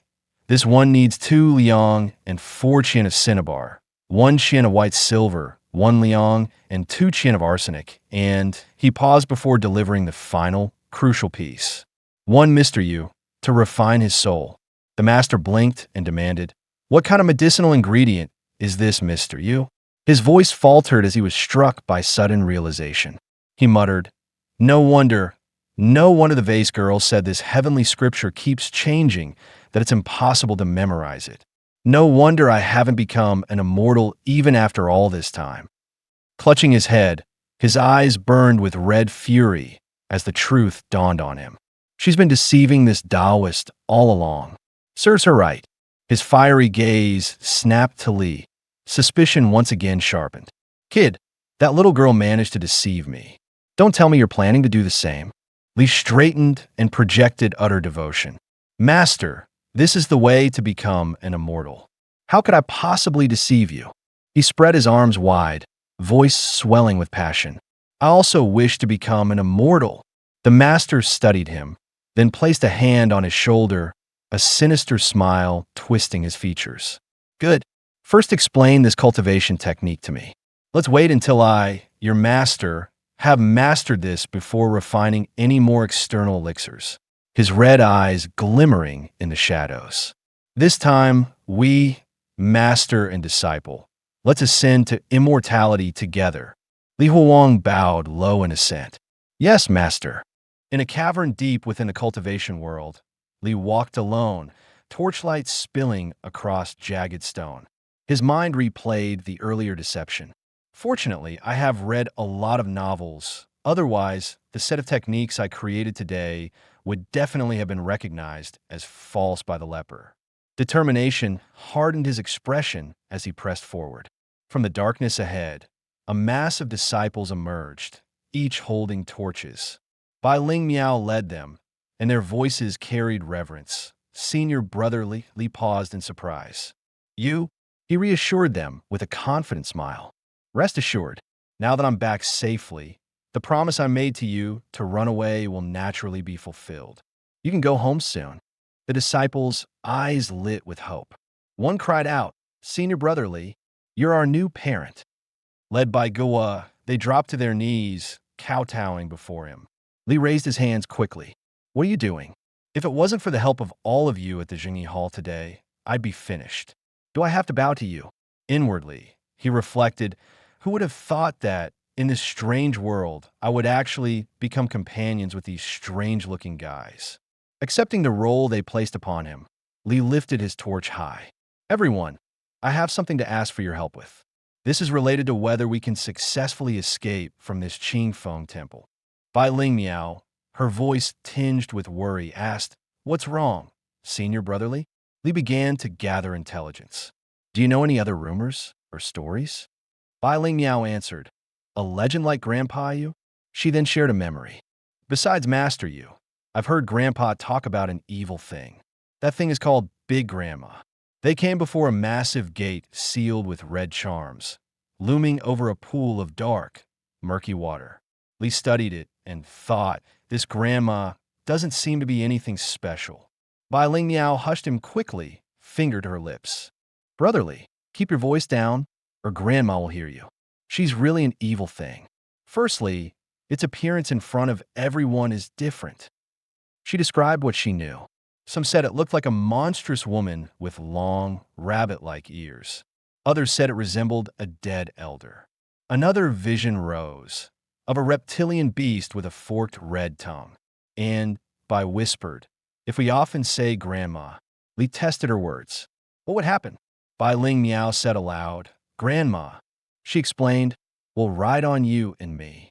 The creature, a mass of black and green liquid, merged with her until her face transformed into a terrifying grin. In a warped voice, she said, We will turn into a big grandma, together. The vision ended suddenly. Li Huowang stood shaken, at a loss for words. Bai Ling Miao, smiling lightly, What do you think, Senior brotherly? Does the information about Big Grandma sound right? Li remained quiet, his mind unsettled. Will you turn to a big grandma if you stay near her for too long? This world is so strange, full of inexplicable things. At last, he nodded. No problem. Grandma's information is very useful. Anything else? Another disciple stepped forward eagerly. Senior brother, I know. He continued breathlessly. I also know one. Senior brother, I know that some people skin children and put them in dog hides to train them as dogs. And then, Li cut him off sharply as the story grew more grotesque. I don't want these scary stories. I want something weird like master you. Zhao Wu then spoke up. Brother, I know a mother-in-law fish. He explained that the mother-in-law fish not only looked strange, but appeared only during floods. A glowing green image of the monstrous fish seemed to flicker in Li's mind. He considered it. This to sound like a weird one. Well, all right, Li accepted. The mother-in-law fish counts. Another disciple stepped up hesitantly. He stammered nervously. I, I know too. I know. Dao. Li placed a hand on his shoulder and stopped him gently. Okay, that's enough for now. He dismissed the group with firm reassurance. I'll be back. You guys just wait quietly for my news. The disciples exchanged glances, confused yet hopeful. The scene opened inside the master's residence, where Li Huowang stood before the heavenly scripture tablet. He recited in a solemn tone that they were to take two big grandma's hearts and refine their essence. He continued, describing that next was one mother-in-law fish, and that its gills were to be soaked in 2 liang of arsenic. The master silently mulled over these words, his mind spinning with interpretations. He reasoned that arsenic tended to be too cold and naturally required something hot, like the mother-in-law fish, to balance it out. He found this reasoning clever and convincing. His eyes widened with excitement. He declared aloud that the heavenly scripture even used big grandmas as elixir ingredients, and that there could be no doubt about its authenticity.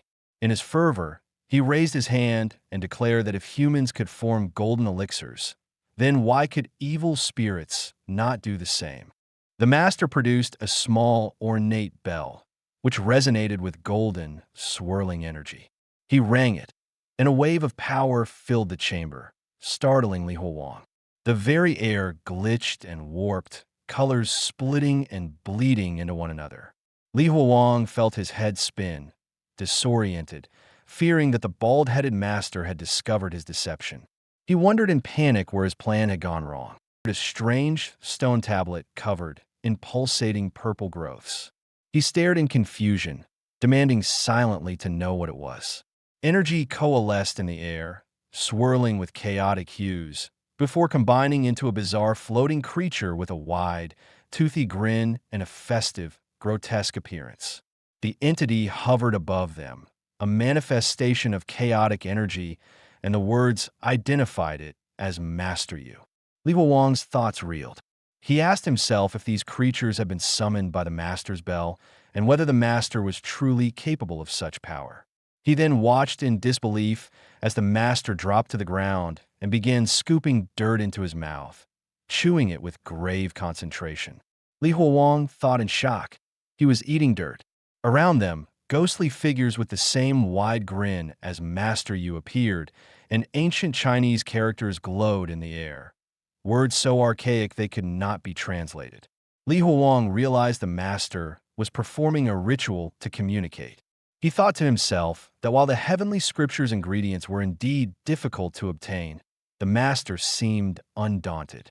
Rising to his feet, the Master declared with confidence that it was no problem for him. As long as he knew where an item was, he could simply take it. Li Huowang asked carefully, "Take it?" and silently wondered if the summoned creatures were capable of helping the Master find the elixir ingredients. The Master confirmed it without hesitation, declaring that of course he would take them. He asked rhetorically if Li Huowang thought someone would hand them over willingly. He explained that what he had summoned with the bell was called Mr. Yu, and that he had countless tricks, with finding things being just one of them. He then drifted into a story of his past. He spoke of how, as a boy of 5, an older beggar had snatched a steaming bun from his hand. From that moment, he said, he had understood the truth. If one did not have what others had, then the only answer was one word: rob. The story played out in harsh flashbacks. The young boy sat alone on rooftops, empty-handed, and then grew into the man who robbed women, horses, silver, magical artifacts, and even disciples. Eventually, he boasted he had robbed the entire Qingfeng temple itself. The flashback ended, and the Master looked upon Li Huowang with intensity. He reminded him of the words of the clay ancestor and said that he only shared this lesson because he considered him his own. He pressed the message closer, his face dark and menacing, telling Li Huowang it was a lesson for him.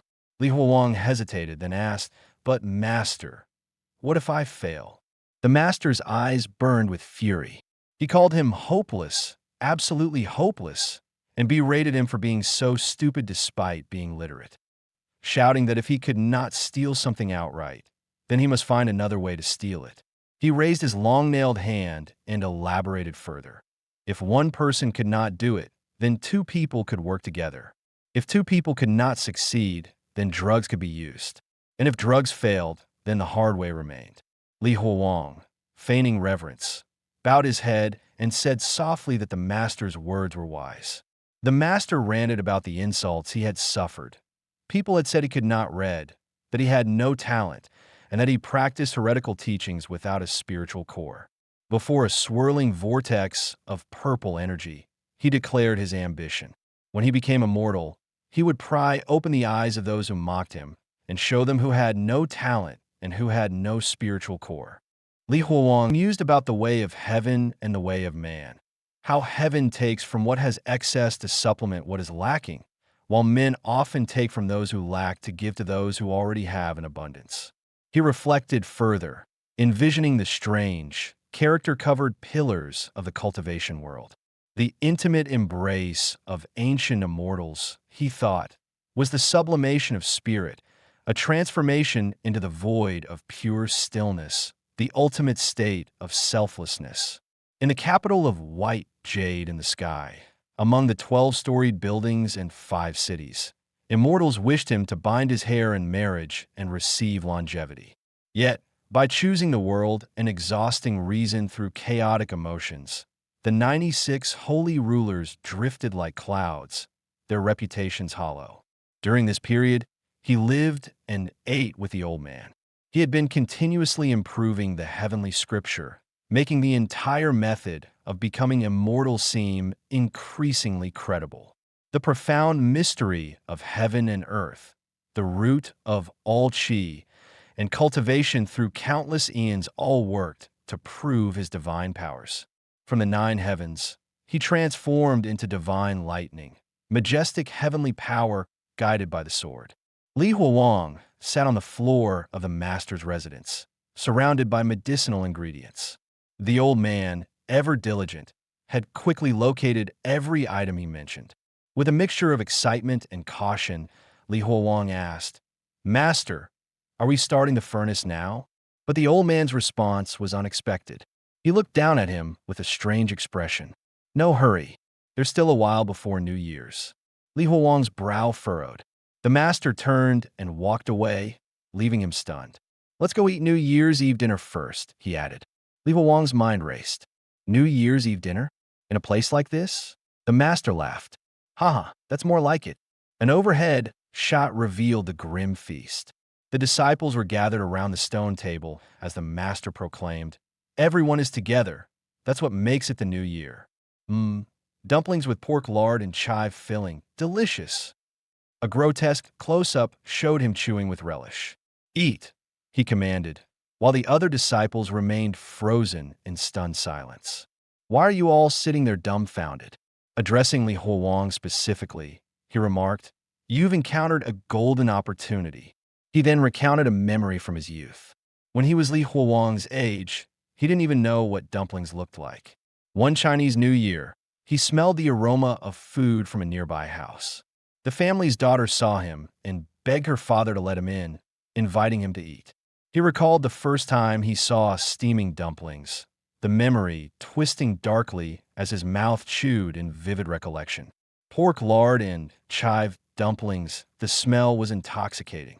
Li Huowang forced himself to eat, grimacing. "Yeah, it's really delicious," he admitted. A tear slipped down his cheek as memories of his family and Nana flashed through his mind. This is the Chinese New Year. Not only do you eat dumplings, but you also reunite these memories. How could they be fake? The master's hand rested on his shoulder. "Child, when you're crying, eat slowly or you might choke." Li Huowang's eyes welled up further. "I'm crying?" The master then addressed the other disciples. Come on. If you can't eat, don't follow Xian Yang's example." He handed red envelopes to 2 disciples, who accepted gratefully. "Remember to put them under your pillows," he instructed. "Why thank me?" "Happy New Year," he exclaimed. The disciples echoed, "Master, Happy New Year, Master." One disciple was overcome with emotion as the master raised a stack of red envelopes. "Okay, everyone, Happy New Year. And also my deceased disciples. You all have it. You all have it." Finally, the master placed a red envelope at an empty setting on the table. "Child, you don't need New Year's money anymore." He looked at Li Huowang, eyes intense and crazed. "Let's become immortals together, master and disciple, and live as long as heaven and earth." Li Huowang smiled, his eyes dark with a knowing calculation. "All right, master." Li Huowang watched as the master performed the pill refinement ritual, summoning a swirling yin-yang symbol of pure spiritual energy. This pill refinement went off as smoothly as ever, he thought, but of course, Scabby, the master's grotesque nickname in his mind, was naturally suspicious. He was dragging Li Huowang along on his quest for immortality, wary that the prescription Li Huowang had given him was a fake. But Li Huowang clenched his fist, his resolve firm. "I'm not scared." The master's voice, deceptively gentle, called to him, "My dear disciple, you go first. Your master will protect you." Li Huowang bowed slightly. "Thank you, master." "Oh, Scabby, my dear," he thought bitterly. "You and your grand dreams of immortality can come die with me." Swallowing a golden pill with grim determination, he felt the first wave of power surge through him. The master watched, expression unreadable, as the incense burned down beside them. Suddenly, Li Huowang was engulfed by a massive surge of white and blue spiritual energy. So much primal spiritual energy. This is... His muscles bulged, his face a mask of ecstatic madness. "I see. I get it now. I understand."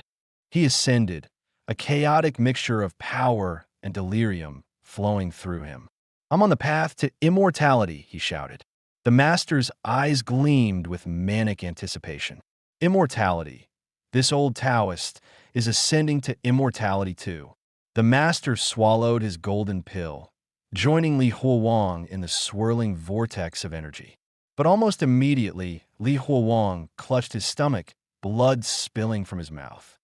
"My stomach is killing me." "Ha!" He coughed and spat more blood, yet a triumphant, crazed smile crossed his face. Li Huowang's glare was sharp, his deception revealed. "This is just a technique I copied from those Xinxia novels. You'll never become an immortal." Purple and blue lightning surged around the master as his own body convulsed in agony. "Ah," he panted. Li Huowang drew out one of the genuine red pills from the master's pouch. "The only thing you're becoming is a ghost." Engulfed in red and black flames, Li Huowang screamed, shadowy tentacles writhing around him. "Hey, are you deaf? I'm talking to you." The master watched in horror as his skin sprouted multiple eyes, reality glitching around him in a chaotic swirl of red and blue. These are heart demons," he cried, struggling. "You won't stop my ascension." He unleashed a desperate wave of energy. "Get lost. I'm on the verge of becoming immortal. The ancestors are coming to take me away." But it was too late. Shadowy claws tore at him, consuming him entirely. Li Huowang, grim-faced, thought he's lost it. This guy's obsession with immortality has driven him completely insane. Yet the strain on Li Huowang was tremendous. He collapsed, clutching his stomach. "My stomach really hurts." His vision began to glitch, merging with another world. Reaching out, he glimpsed a full moon, and then a familiar, worried face, Nana's. "What?" Huowang. Her distorted voice echoed through his consciousness. He lay on his back, reaching toward her. "Nana, are you here for me?" In the real world, fractured images of a doctor shouting orders flash before him. Even if it's just a hallucination, it's not so bad, he thought. Patient in bed 14 is losing consciousness. The preliminary diagnosis is food poisoning. "Quick!" a distorted voice yelled. A gloved hand forced a tube into his mouth. "Gastric lavage, my ass. This is a psychiatric hospital. Where the hell would you even get a stomach pump?" You hallucinations. Can you at least be a little more logically consistent? His consciousness faded, the flat line of a heartbeat echoing in his mind. Nana's voice pierced the void. Li Huowang, hang in there. You promised me. Li Huowang coughed violently, expelling a mixture of blood and black bile in the cultivation world. Gasping, he looked at his hands alive. I'm still alive. How is that possible? Then, horrifying realization struck him. Wait, if I'm still alive, then that means Dan Yangzi is also... His bloodshot eye widened in terror. Holy crap. The world around Xianyang was a writhing nightmare of white energy and dark, fleshy forms. A massive purple tentacle, slick and lined with suckers, rose from the abyss beneath him. What is it? Before him, a grotesque creature revealed itself. A monstrous being with 3 circular mouths bristling with jagged teeth, its body sprouting feathery white wings. 3 flowers gathering at the top, ascending to immortality. Xianyang could barely comprehend the horror of what he was witnessing. The creature's transformation continued, each mutation more twisted than the last. A fleshy, monstrous face glowed with yellow eyes, and its words, distorted by a glitching reality, seemed to echo through his mind. So that's how it is. Tao, cultivation. I have realized it. Red, green, and blue visual glitches splintered the panel, breaking up the words into fragments. Tao, cultivation. I have realized. Around him, green skeletal vines and spine-like structures writhed against a red and black backdrop, dripping with slime and exuding a sense of raw chaos. Xianyang knelt, blood streaking his face, his body trembling amidst the torrent of energy and strange symbols floating around him. He glanced down at the pool of blood beneath him, a discarded piece of skin floating in a viscous liquid. Hey, he. A faint, twisted smile crept across his face as he realized the monstrous truth before him. Kneeling amid blood and entrails, he laughed quietly, almost in disbelief. So this time, Li Huowang is truly dead, right? But why am I not dead? What should I do next? A voice pierced the bloody void. Hey, what kind of demon are you? 2 of the master's former disciples emerged, swords drawn, their eyes wide in shock and fear. Speak, where is our master? Xianyang pointed down at the fleshy remains scattered across the floor. The one you're stepping on? That's him. The disciples staggered back, horror etched on their faces. The other 2 senior brothers. It's me, Xianyang. You're lying, one stammered, disbelief warping his features. Master. Xianyang held up a piece of the master's severed head. Look, he really is dead. He stood tall, blood covering his body. Li Huowang has killed countless people in his lifetime. He should have died long ago. But I didn't kill him for that reason. It was purely a personal grudge. The disciples turned and fled in terror. At least let me finish talking before you leave. Xianyang shouted. A golden object fell from above, and he lifted it along with the severed head. Everyone look, Li Huowang is dead. You can all go home now. From the shadows, more disciples emerged, their expressions stunned and their disbelief palpable. That piece of skin, that's really Li Huowang. No mistake. That's him. Excitement and relief rippled through the group. Quick, hurry and follow. We can finally go home. Everyone, Xianyang shouted to the remaining disciples still hiding in the caves. Come out. Dan Yangzi is dead. You can go home and celebrate the new year. The freed disciples carried the weak and injured, their cheers echoing through the cavern. Li Huowang is dead. Dead. They began their journey home together, asking, Where are you all from, fellow brothers? Let's travel together on our way back. Memories of Bai Ling Miao surfaced. We can finally go home. Brother Li, one by one, the disciples departed. Xianyang stood alone, a somber expression on his face, inside a dark wooden structure. What's that sound? Figures appeared in the doorway. 2 of the disciples who had fled earlier, now wielding glowing purple swords and wearing expressions of malevolence. One bled from a wound. Xianyang, come quickly. A larger, crazed disciple appeared behind them. Let's kill these two accomplices of Dan Yangzi. Then we can share the heavenly book together. Xianyang, if you don't want to die, then get lost. Master taught you the Tao of alchemy, one shouted. In a situation like this, do you really think you can handle the two of us who practice the Tao of the sword? Xianyang sighed, his expression resigned. So, it's all for the heavenly book, huh? That's not actually a book that grants immortality.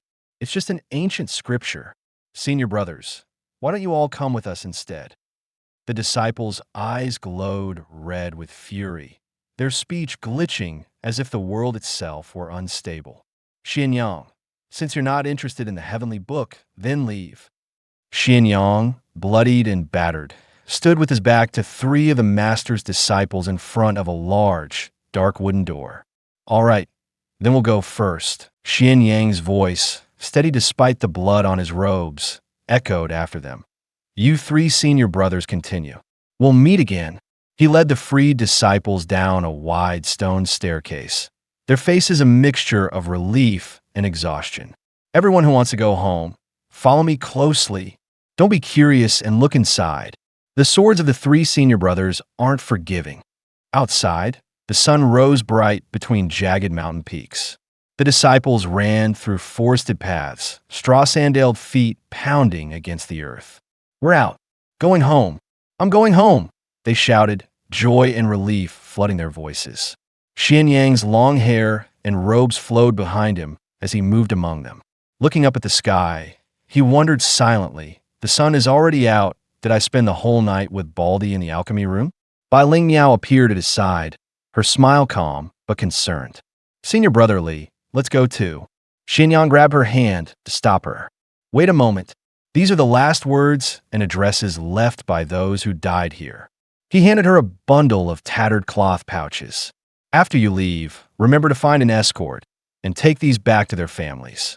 Bai Ling Miao's confusion showed in her eyes. Senior brother Li, aren't you going home? Xianyang looked away, silently thinking. Home? As the other disciples ran past him, celebrating their freedom, he remained still. But I don't have a home anymore. Where else could I go? He collapsed on a bed of straw in a dark cave, blood-stained robes clinging to his body. Speaking of which, today is the first day of the lunar month, and I haven't eaten that disgusting black tie sway this month. The effect of suppressing the hallucinations, is it about to disappear? His red eyes glimmered in the dim light. Even if it's fake, it's fine. Let me see Nana one more time. Just once is enough. Slowly, he sank into a viscous, red and purple liquid. As he submerged, a white hand reached down toward him. Senior brother Li, Bai Ling Miao called, diving into the red void after him. No need. It's fine here. I'm used to staying here, Xianyang muttered, his voice muffled in the strange, otherworldly liquid. One of the freed disciples hesitated, looking back at him and Bai Ling Miao kneeling beside him. Well, since Senior Brotherly wants to stay here, why don't we leave? Shut up, Bai Ling Miao shouted, her eyes glowing pink, fury and concern mingling in her expression. She tells Li Huowang, Senior brother, if you can't go home, you can come to my house. Bai Ling Miao glanced down at Xianyang. My house is very spacious, and the east wing is empty too. In the red void, a distorted, glitching image of Yang Na's face overlapped with Bai Ling Miao's. Senior brother, you're not completely alone. Huowang, you still have me. The hallucination deepened, showing Yang Na tearful but determined. The scene shifted to the hospital, her voice urgent. Li Huowang, you can't give up on yourself. Can you hear that? His parents' voices joined the chaotic chorus. Son, you can't die. If you die, how will your father and I continue to live? Xianyang's bloodshot eyes opened, an oxygen mask strapped to his face. Back in the red void, a blue and red butterfly with glowing wings landed over one of his eyes. A distorted heart monitor line blinked. Li Huowang. He reached toward the butterfly. Nana, is that you? Her voice echoed through the chaos, glitching and fractured. Li Huowang, a shadowy version of himself, extended toward the modern world Yang Na. falling through the swirling red void. He caught her, holding her close. Huowang, promise me, no matter what you encounter, never give up. You must live well, okay? Okay, Xianyang whispered, red-streaked face pressed against hers. I promise you. The scene shifted back to the cave. Bai Ling Miao spoke softly, urging him to move. Senior brother Li, let's go. It's uncomfortable for me to stay in this position. The white-haired woman reminded Li Huowang that none of them could read and insisted that he had to personally return the last words and addresses. She handed him the bundle and explained that the survivors were illiterate, making the task his responsibility alone. The white-haired woman looked at Li Huowang earnestly and reminded him that he had personally promised the deceased he would return their last words, adding that a true man must keep his word. Li Huowang remained silent, gazing down at the bundle. He then clenched his fist around the bundle and announced to the group that they were leaving. He instructed the survivors to gather all the food in the place first so that they would not run out on the road. The crowd responded affirmatively, and Li Huowang added that he still had one more task to take care of. Walking alone into the dark, cavernous area, Li Huowang searched for the Ta Sui and wondered why he could not find it anywhere in the entire Qingfeng temple. He speculated whether it could have grown legs and run away. He realized that without the Ta Sui, he could not suppress his hysteria and decided that the only remaining place to check was Leida's alchemy room. Upon entering the alchemy room, he was shocked to find a massive black, tentacled Ta Sui crawling out of the cave and ending up there. He noted that the creature's life seemed connected to Danyangzi's fragment and observed it beginning to shrink and deflate.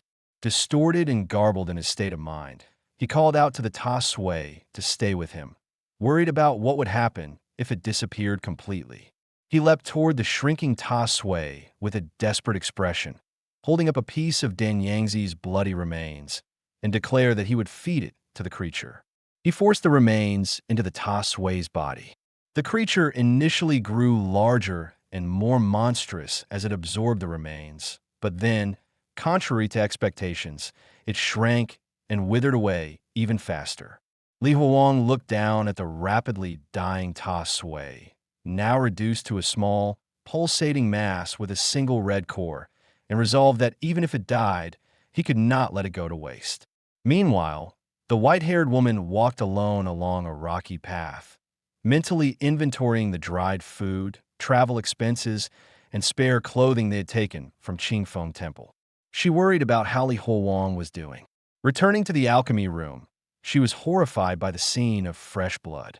One of the survivors feared that Li Huowang might even eat them on the road. Approaching Li Huowang, who was sitting on the floor covered in blood with two fleshy tendrils hanging from his mouth, the woman called out to him.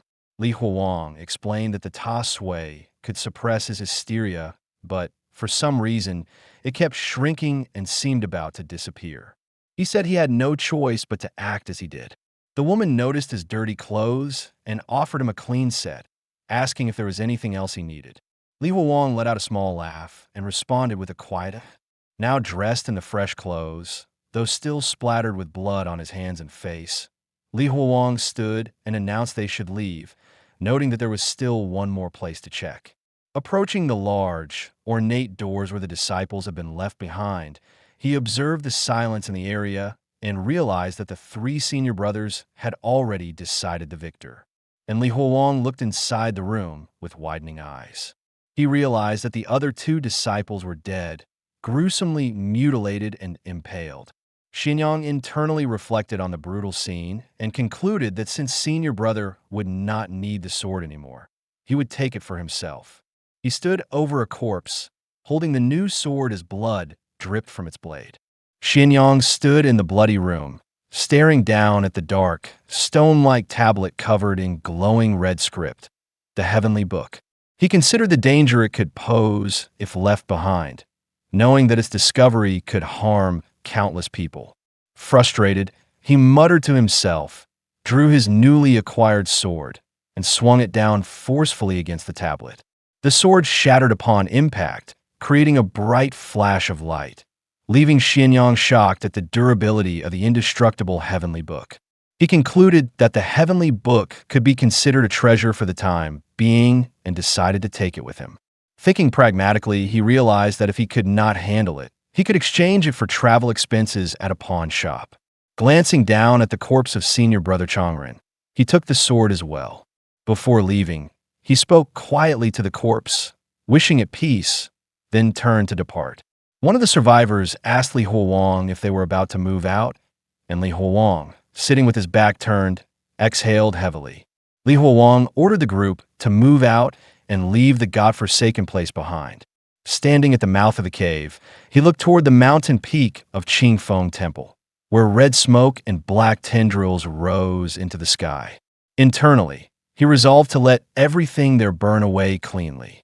Despite the destruction, he found himself almost looking forward to the people and incidents he might encounter in the future. As they walked with the other survivors, Bai Ling Miao fell behind, covering her eyes in pain. Li Huowang noticed and wondered if it was due to her albinism. Reaching into his belongings, he took a cloth and gently tied it over her eyes as a blindfold. She complained that she could not see anything with it, but he reassured her and held her hand, leading her carefully as they continued walking. Elsewhere, a dark forest at night was interrupted by the voice of Lu Zhuangyin, calling impatiently for his son, Lu Xiaocai. Lu Xiaocai responded, complaining that his father was rushing him while he was relieving himself. Once finished, Lu Xiaocai stood up and looked around, calling out when he heard a noise in the trees. Finding nothing, he dismissed it as a misheard sound, though a large, ornate red banner loomed partially behind him. Suddenly, a sinister, disembodied laugh echoed, making him whip around in terror. A traveling troupe stopped on a dark path, surrounded by an ominous red glow and black smoke. Inside a carriage, Lu Jiren and his wife panicked, unsure what to do. Outside, the elderly troop leader, Lu Zhuangyin, knelt on the ground, overwhelmed with fear. He prostrated himself, begging a grandpa ghost to spare their family, explaining that everyone in their family had a bitter fate and that they were only trying to make a living. From the darkness, a sinister, pale, frog-like figure with glowing red eyes and a wide, thin smile spoke, asking if it looked like a human or a god. Lu Zhuangyin, sweating and terrified, stammered that it looked like a god. The entity apparently disapproved, so he quickly corrected himself, insisting that it looked like a human, hoping to satisfy it. The old man, Lu Zhuangyin, lay prostrated on the ground, troubled by the unfolding events. He thought that something was not right, sensing that the situation should not be occurring. One of Li Huowang's companions reassured him, reminding him that they had warned him earlier. Li Huowang's group moved cautiously through the dark forest. One of his companions explained that they could track someone by following a pile of fresh, warm excrement. The white-haired woman beside him shuddered in disgust at the idea.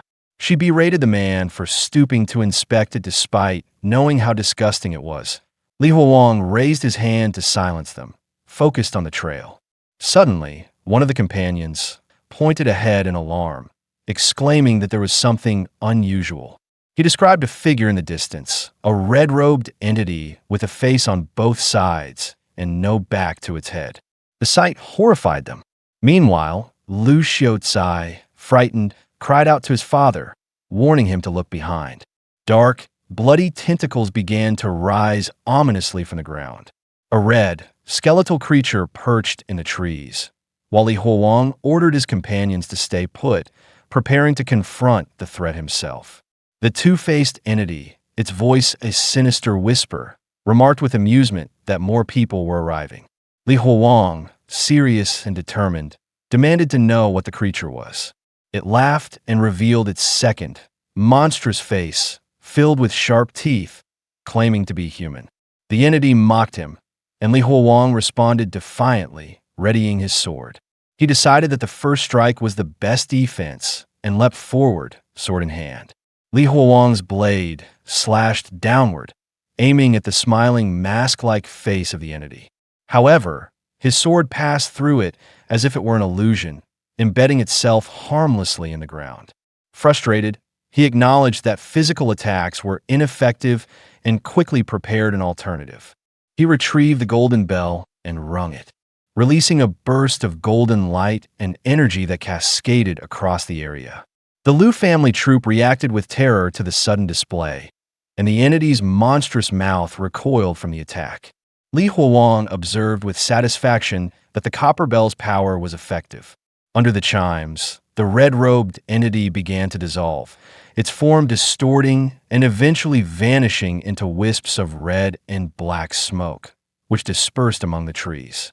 From a distance, Lu Zhuangyuan's voice called out in gratitude, thanking Li Huowang for his assistance. The moon illuminated the night as the group gathered around a campfire. Lu Zhuangyan humbly stated that his family possessed nothing of value, though he offered a long-stemmed pipe as a token of respect. Li Huowang politely declined, then inquired about the strange entity they had just encountered. Lu Zhuangyuan was surprised that the young Taoist did not recognize the being, noting that it had sought a blessing but had been driven away by Li Huowang. Changing the subject, Li Huowang asked if Lu Zhuangyuan had a map of the area, explaining that they were lost in the forest. Lu Zhuangyuan admitted he did not have a map, but reassured them that he knew all the local roads from frequent travel. He then inquired about Li Huowang's destination, suggesting that if they were headed the same way, they could travel together. He thought that the Taoist appeared skilled, and given that the creature had latched onto them, Li Huowang's protection would be invaluable for his family. Li Huowang stood by the campfire at night, reflecting on the journey ahead. He acknowledged silently that he had many places to go and felt a responsibility to return the junior brothers and sisters he had rescued to their families. He also recognized that there were many others who would never go home and that he must personally deliver the news to their families one by one. Bai Ling Miao and the other freed disciples stood nearby, listening as the gravity of the situation settled over them. The elderly man from the theater troupe observed quietly, his expression solemn. He then spoke to Xianyang, pointing toward the ground and stirring the campfire ashes with a stick. From the dirt, he drew a rough map, crouching alongside Xianyang. He explained the locations carefully, naming Ho Shu, Si Qi, and the Nanping Kingdom, continuing with directions toward Wuligang, Jianya Town, and ultimately Shijing. Xianyang studied the map closely, noting internally that the world reminded him somewhat of the 5 dynasties and 10 kingdoms period, lacking a unified country or central government. He then asked the old man for directions if he wished to travel to the Liang Kingdom.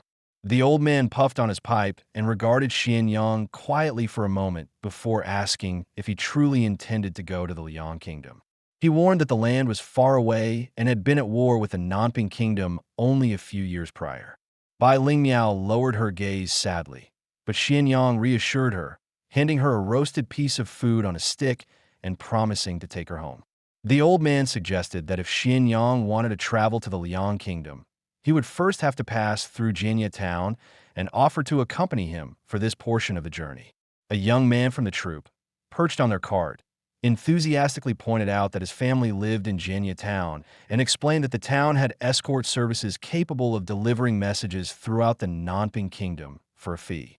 Xianyang considered this and agreed, placing his hand over the old man's and affirming that they would travel to Jianya together and rely on him for guidance.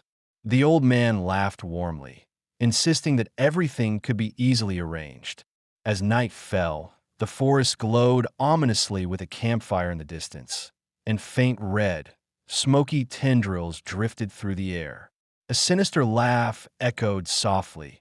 The troop traveled along a dirt road, their cart moving steadily. Xianyang asked the old man about the state of business, and the man explained that times were difficult.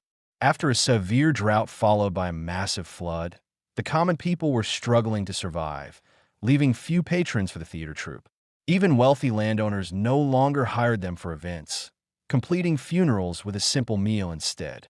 Curious about local sects, Xianyang inquired whether there were any well-known organizations in Nanping that specialized in supernatural or special abilities, like his own. The old man recalled one in Shijing City, reputed for helping couples conceive children, and advised that anyone in Shijing would know the sect if asked. Soon, the troop reached Wuligang. A young man pointed ahead, excitedly announcing their arrival.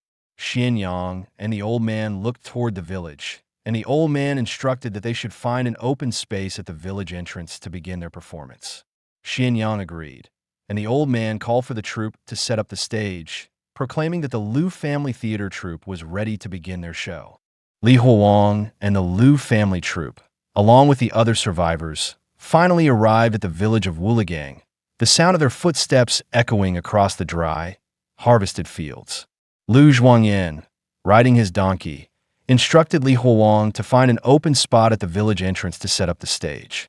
Li Huowang agreed, and the troupe began unpacking their equipment, announcing that they were ready to perform. As the troupe worked, Li Huowang lay down in a pile of hay to rest, his mind wandering toward Xijing. He wondered what kinds of sex existed there and reflected that asking for a child didn't sound very reliable. Yet, since the fertility sect dared to establish itself in a major town, he reasoned they probably weren't an evil organization.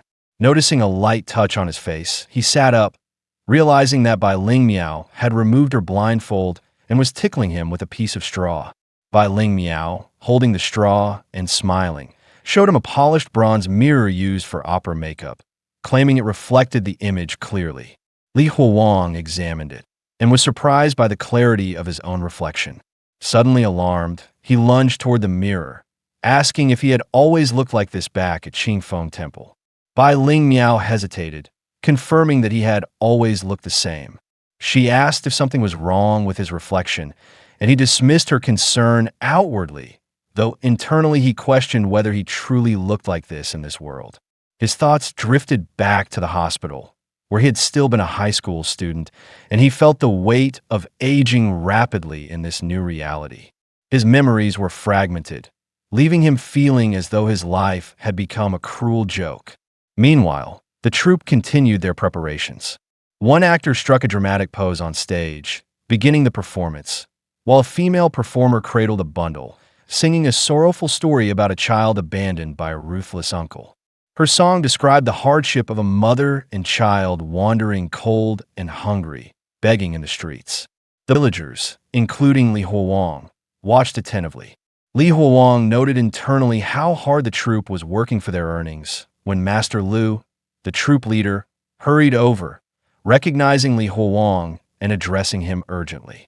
Master Liu explained that he faced a problem in his business and hoped Li Huowang could assist. Li Huowang politely declined, admitting he didn't know how to perform opera. Master Liu reassured him that performing was unnecessary. He only needed Li Huowang's presence. Master Liu went on to explain that a wealthy local, the Hu family, had requested a ghost opera at their home. Li Huowang reacted with alarm, misinterpreting it as an actual supernatural performance. But Master Liu clarified that it simply involved performing in the ancestral hall before the family's ancestor tablets. Still, Li Huowang questioned why Master Liu could not handle the task himself. The man admitted he was uneasy, as it was his first time performing a ghost opera, and hoped Li Huowang, a skilled master, would attend to steady the performance. Li Huowang refused, internally noting that he generally avoided such matters whenever possible. At that moment, one of the survivors approached, reporting that their food supplies were running dangerously low and would only last 3 days, even if rationed. Li Huowang offered a potential solution involving a jade pendant, but his companion explained that there was no pawnbroker in the village, and the villagers would not have change. Lu Zhuangyuan then ran up to Li Huowang, pleading with him to reconsider and take the ghost opera job, emphasizing the generosity of Master Hu. Li Huowang, seeing the financial necessity, asked about the payment. Lu Zhuangyuan excitedly revealed that Master Hu was offering 10 taels of silver, which they would split evenly, equivalent to 5,000 copper coins. Li Huowang mentally calculated how much food that could buy. Lu Zhuangyuan pleaded for leniency, explaining that it was difficult to earn such a sum these days. But Li Huowang remained silent. He then asked if there was a blacksmith in the village, catching Lu Zhuangyuan off guard. Holding his broken copper bell, Li Huowang ultimately accepted the job, determined to assist, but first planning to repair the bell. Meanwhile, at Wuligang, The local blacksmith glared incredulously at Li Huowang, who held the dented golden bell. "Can't knock it or meld it, and you want this bell repaired?" he asked, shaking his head. Sparks flew as his hammer struck a glowing piece of metal. Li Huowang stepped closer, asking if it was possible to fix the bell. The blacksmith, muscles tense, exhaled a weary sigh. "Sigh, day after day," he murmured before deciding to attempt the repair. Gesturing for Li Huowang to assist, he added, "Here, come over and lend a hand." Inside the forge, Li Huowang worked alongside the blacksmith, straining with all his strength while holding the bell with tongs. The blacksmith, peering over him, asked if he was truly using his strength. Clanging sounds echoed through the workshop, and Li Huowang gritted his teeth, insisting he had already used all he could muster. After their combined effort, both he and the blacksmith knelt on the ground, panting, confused by the bell's extreme hardness. Li Huowang looked down at them, puzzled. "Little Taoist, this," he started, while the blacksmith shook his head. "What the hell? This is really strange. What kind of copper is this thing made of? Why is it so hard?" Recalling the bell's history, Li Huowang reminded Li Huowang that it had already been dented when he first brought it, yet it had still functioned. Concerned about Master Hu, he suggested, "How about we head to the ancestral hall first?" Master Hu is probably waiting anxiously by now. Li Huowang, holding a small, glowing red orb, the candy from the hallucination world, responded with determination, "Let me try it alone." An assistant scoffed, mocking him. "Just now the two of us couldn't open it, and you think you alone can?" His expression quickly changed to shock as a massive surge of red energy and smoke erupted around Li Huowang. Engulfed in swirling red and black energy, Li Huowang gripped the bell, blowing into it as his hair and clothes whipped violently. The assistant, stunned, could only exclaim, "That's amazing." Moments later, the bell flashed, and the dented metal was completely restored, glowing brilliantly. The blacksmith and Li Huowang stared in awe. "Whoa, I told you already, little Taoist has deep strength," Li Huowang said proudly. The blacksmith added, "You sure invited someone extraordinary this time." Walking alone along a path by a stream, Li Huowang reflected on the repaired bell. He resolved to test it before heading to the ancestral hall, recalling the method he had seen Lazy Head use. He shook the bell, causing a massive burst of golden energy that lifted the water around him. A single wandering old spirit materialized, and Li Huowang noted that only one had appeared. Following the same ritual, he grabbed a handful of dirt, stuffed it in his mouth, and spoke to the spirit in a strange language. The spirit responded in kind, confirming it understood and asking the price for its service. Li Huowang learned that commanding even one wandering spirit cost 3 months of his own lifespan. Sighing, he resolved to use this newfound ability sparingly. Later, outside the Hu family ancestral hall, Master Lu and the troop awaited him. He was greeted warmly and asked about the preparations. Li Huowang reassured him that Master Hu had hired other opera troupes for ghost operas in previous years without incident. Accepting their reassurance, Li Huowang was quickly introduced to Master Hu himself. The portly gentry, Hu Qinghe, laughed heartily as he met them, saying, "Tonight, I'll be counting on both of you." Li Huowang took a deep breath, ready to face the performance ahead. Master Hu, the wealthy patron, raised a concern about the troupe, recalling, "But Master Lu, I remember there being women in your troupe." Li Huowang reassured him, explaining that the women were only preparing outside and would not break the rules. Accepting the explanation, Master Hu gave strict instructions. "Since that's the case, Master Lu, once the ancestors come out to watch the opera, we descendants who invited the performance must leave. Please take good care of the ancestral hall," he said. He continued with directions for the performance itself. "As for the opera, just pick something cheerful. The ancestors said in our dreams that the underworld is too quiet, and they want to watch something festive." Li Huowang responded eagerly, "All right, Master Hu." The patron added, "Also, once the opera starts, the living aren't allowed to talk to the performers, so the ancestors aren't disturbed while listening." Lu Zhuangyuan laughed, assuring him that no rules would be broken. Li Huowang observed silently, sensing a strange rumbling beneath him. Peering into the ancestral hall, Li Huowang reflected that, no matter how he looked at it, nothing seemed likely to go wrong, and hoped the night would pass smoothly. Soon, the opera began, with musicians playing instruments and performers singing and acting out historical stories. The lyrics displayed events of tyrannical kings, heroic battles, and the suffering of common people through time. Although the stage was lively, Li Huowang noticed that the audience, rows of stone tablets and ancestral spirits, remained eerily silent. Leaning against a pillar, he found the performance strangely enjoyable, despite its eerie quality. Still, the late hour and hypnotic rhythm made him drowsy. He struggled to stay awake, scolding himself. Good, since I accepted the money, I really can't fall asleep while working. Suddenly, Li Huowang realized that the singing had abruptly stopped. Something's wrong. Why did the singing suddenly stop? He exclaimed, stepping into the courtyard to see the source of the interruption. The courtyard had transformed. Strange, glowing red puddles covered the ground.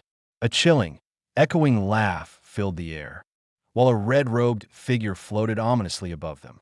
A grotesque face with wide, sharp-toothed grin and red eyes declared, "Good show. A reward." Li Huowang recognized the entity as the same ghostly being from before, recalling past encounters. Gold and coins began raining from the sky as the monstrous red figure, wings spread beneath a red crescent moon, scattered the coins across the courtyard. The troop members, terrified, cried out. A young girl clung to her father, sobbing, while a man tried to silence her. The entity laughed and leaned close to the petrified Lu Zhuangyuan, showering him and the other performers with a torrent of gold and blood-mixed coins.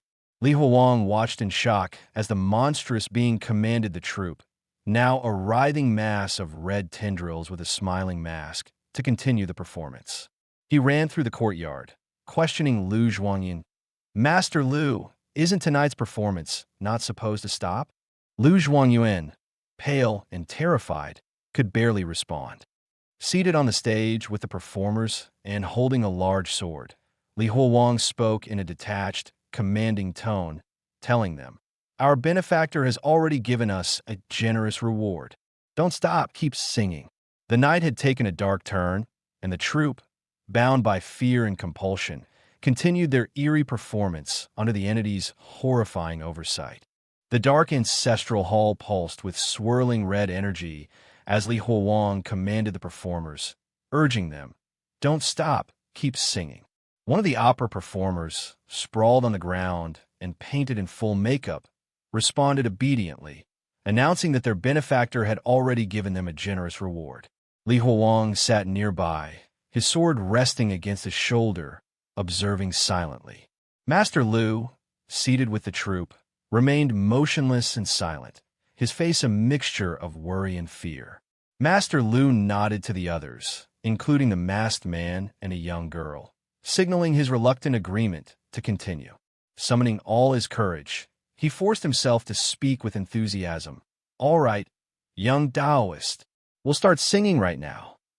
Outside, the Hu family estate was bathed in a blood-red light, the crescent moon glowing ominously, with dark spheres floating through the sky. The performance commenced, the first performer singing. A round, bright moon rises early in the east.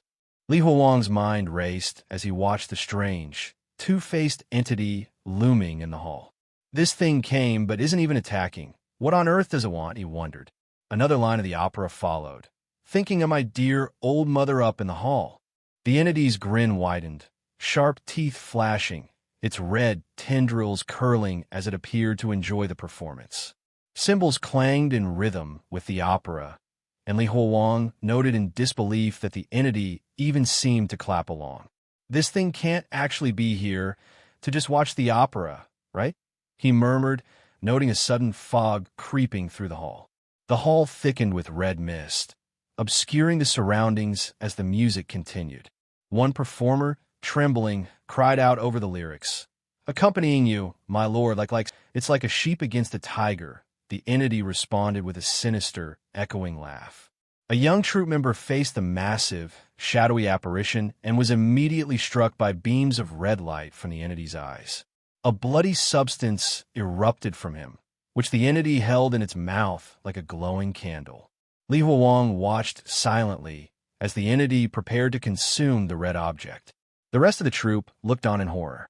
The entity's massive mouth snapped shut around the glowing red substance, revealing within it a chaotic mass of screaming faces and eyes. A swish of red energy ejected the object, which Li Huowang caught on his sword.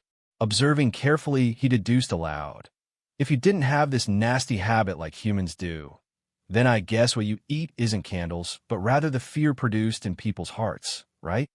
Leaping into the air, sword raised, Li Huowang confronted the red-robed entity, calling out, "Are you angry? That means I guessed right." He then turned his attention to the terrified performers, shouting, "Master Lu, don't stop. If you're afraid of being blinded by the strong wind, just close your eyes and keep singing." The troop, frozen in fear, hesitated but began to continue under his command. Master Lu summoned all his courage and began a powerful song. The second watch ends, stars shift and change. Restless I sit, my sleep uneasy. I have not failed the common folk of Gu County. This golden decree summons me. For what cause? The entity laughed again, repeating its dreadful question. Do I resemble a human or a god? Li Huowang leapt forward, crackling with lightning-like energy, and defiantly answered, "You resemble a demonic spirit formed from a double-yolked egg." A strange, glowing blue scythe materialized as he readied himself for combat.